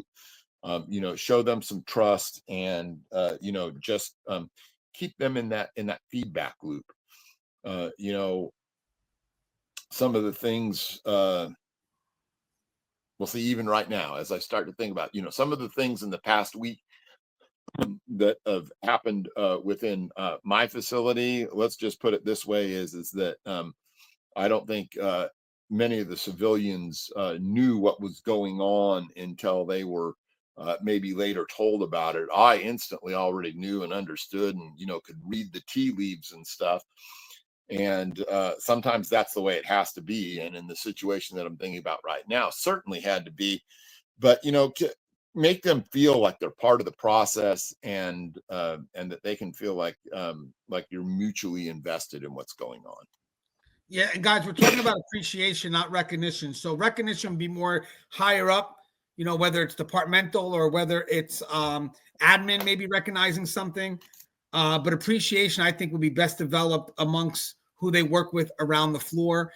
Maybe some mutual partnership in program development. And what I mean by that is, if an inmate's doing well in a program, it's good for custody to know what type of programs they're taking, so they could utilize that as advantage or leverage. So I think good communication on the floor will learn to bring about a perspective of understanding where we start to appreciate each other. But if you don't have communication, you're definitely not going to have an understanding. You're not going to have appreciation. So I would love to see more engagement of appreciation between what's happening on the floor in the moment. In the moment it's happening. And again, even just, it doesn't always have to be something planned. It could be just in the moment. Hey, by the way, we're both on the same page with that inmate. How's he doing? Following up on things and just kind of looking more for long-term, because that's another shift too. Custody, for the most part, the front line could be looking for more immediate short-term measures, not all of them, but just some, and then program size more long-term, so you don't see the benefit of what's happening right away. And I think there should be some communication of processes that's happening, so both sides feel value in what they're contributing to the house. All right, last two, Rush. How can custody and civilian staff better align their goals? Well, I just kind of said that, but that's really kind of incumbent upon us to try and bring them in. I think that many times it's a custody fail, and that a lot of times we push them away. We see them as being weak. We see them as being naive, and I'll say this, in cases of both of those are true. But if there's a deficit there, it's up to us to cure that deficit. It's up to us to help give them the training, help give them the knowledge that they need, to interface with our needs. And I think that also we need to try and be as responsive to their needs as we can be, without dropping the ball and sacrificing any safety and security. And all that is about is intentionality. And I don't think I need to go any further than that. yeah, for me, same thing. I just said it, understanding communication. Don't dummy down each other's roles. Don't make assumptions that, you may have one bad interaction with a representative from that department. Don't generalize it out to the whole department. Try to resolve it at that level. Most of the stuff here tends to be not just personality conflicts, but just departmental conflicts that truly divide us. So don't allow us versus them to exist, because the only people that benefit out of that is the inmates. And one thing, be a resource for each other. Just be a resource for each other. If there are concerns, you guys should be able to communicate with each other before anything's even brought to admin. So sometimes, believe it or not, and for custody, one last thing, remember, guys, a lot of civilians are afraid to approach you. So you may have to be more intentional with that effort. Maybe meeting up with a civilian, say, if you ever need anything, come see me, because they know it's a custody-driven world, and a lot of them are afraid to even ask questions. Some are. And they say, well, they're going to admin. Yeah, because I guess, maybe they go to admin because they're afraid to talk to you. So I would make, for custody, I would tell them to be more intentional with building the bridge, but then I would say for the other side of the department, be more receptive towards it. So it goes both ways, but I would put the intentionality, because it is a custody-driven world, that custody should make the effort to make the civilians feel more included. And then the people on the program side, or the people on the other side of the house, should be receptive of that connection. All right, last one for this one, then we wrap up. What are some basic things custody can do to support their work more consistently for civilian? Kind of touched on. So I think that it just gets back to what I said before, is to help them and train them in some things. Break down some incidents that have recently happened for them, and about what caused them, and constantly work to give them training materials with regards to manipulation, because they don't understand that. And again and again and again, it comes up, and it even obviously, custody is impacted by that as well. But for some reason, it's never enough. And we just went through a whole thing that at my place this week, and I don't know that I can say that it's a failure on the institution's part, but somewhere, some way along the way, that security breach happened. So I would say, just as much as we have field training officers for the recruits, because it is a new world and we want to help them adapt, because we covered an answer to this already, but I'd like to add, have that same access to for the civilians. I think it's great when a civilian can call a training officer as well if they have questions, because ultimately it's about how do you adapt into this world. And I think field training officers, if they love what they do and they're good at their job, they could be a great mentor to civilian staff as well. So open that bridge, and then that can help us in the process understand the dynamic of their side, because then you have the training officer who has some influence also advocating for the civilians. And once you see the advocacy at that front line, it no longer makes its way to admin, because now they found someone that they can work with on a personal level. So it's to some level still having respect for the title, don't get me wrong, or the position, but also seeing people as individuals. So maybe when I'm vulnerable, I don't mind going to Russ, but it takes a lot of courage when you're vulnerable to speak to someone. So I may look to someone I have a better connection with. So if I have a field training officer who I'm connected to, I'm not going to him as a position. I'm going to them because I know them, and then maybe they'll work with me and they'll advocate more. So there is a little bit of a personal connection that shouldn't violate anything professional. It just motivates people to bring up their concerns when they feel vulnerable in a house that doesn't allow for that level of vulnerability, or at least without some level of judgment. All right. So my closing thought, Russ, we'll get to the closing thoughts. I just want to finish up this last thing. It's done. I just want to finish up this last part. So every role in corrections defines success differently, but those definitions are layered, not disconnected. From the officer to the administrator, success grows in scope, strategy, and responsibility. And I think we painted that out. And yet every level depends on the one before it. And at the root of it all are the basics: quiet, foundational, and often overlooked until they're gone. When we understand how others define success, we create space for appreciation, alignment, and better leadership. I think we provide that a little bit today. Join us next time as we explore what happens when expectations clash and how those breakdowns can either divide or develop into a team. Hey, Russ, anything you'd like to say in closing to wrap this up? I think this, there's obviously a huge amount of information here. The way that you eat an elephant is one bite at a time.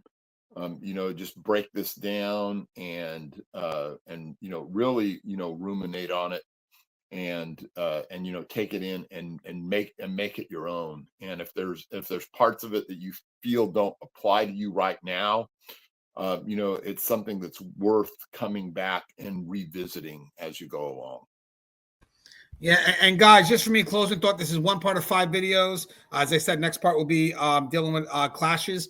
But again, with that part, are we building a team, or are we just building a more divisive environment? But guys, take this where it applies. At the end of the day, the magic is not just us giving out the information, but how do you apply it? That's when knowledge becomes wisdom. So we give you all this stuff. We give you personal experiences. We know it works, but your environment could be slightly different. So how do you work the information here, which, yes, it was 3 hours, but it was contextual. It wasn't just advice. It was context to show you that we're not just giving out stuff blindly. We're being vulnerable and sharing our experiences with you, where we were not so successful, where we were successful, but what we learned from it. And it just was a great dialogue, and looking forward to doing the next one with you, Russ. As always, guys, the show is Tier Talk. If you haven't, please subscribe, interact, engage, comment, hit the bell. Bell's going to notify you every time I post a video. Stay safe.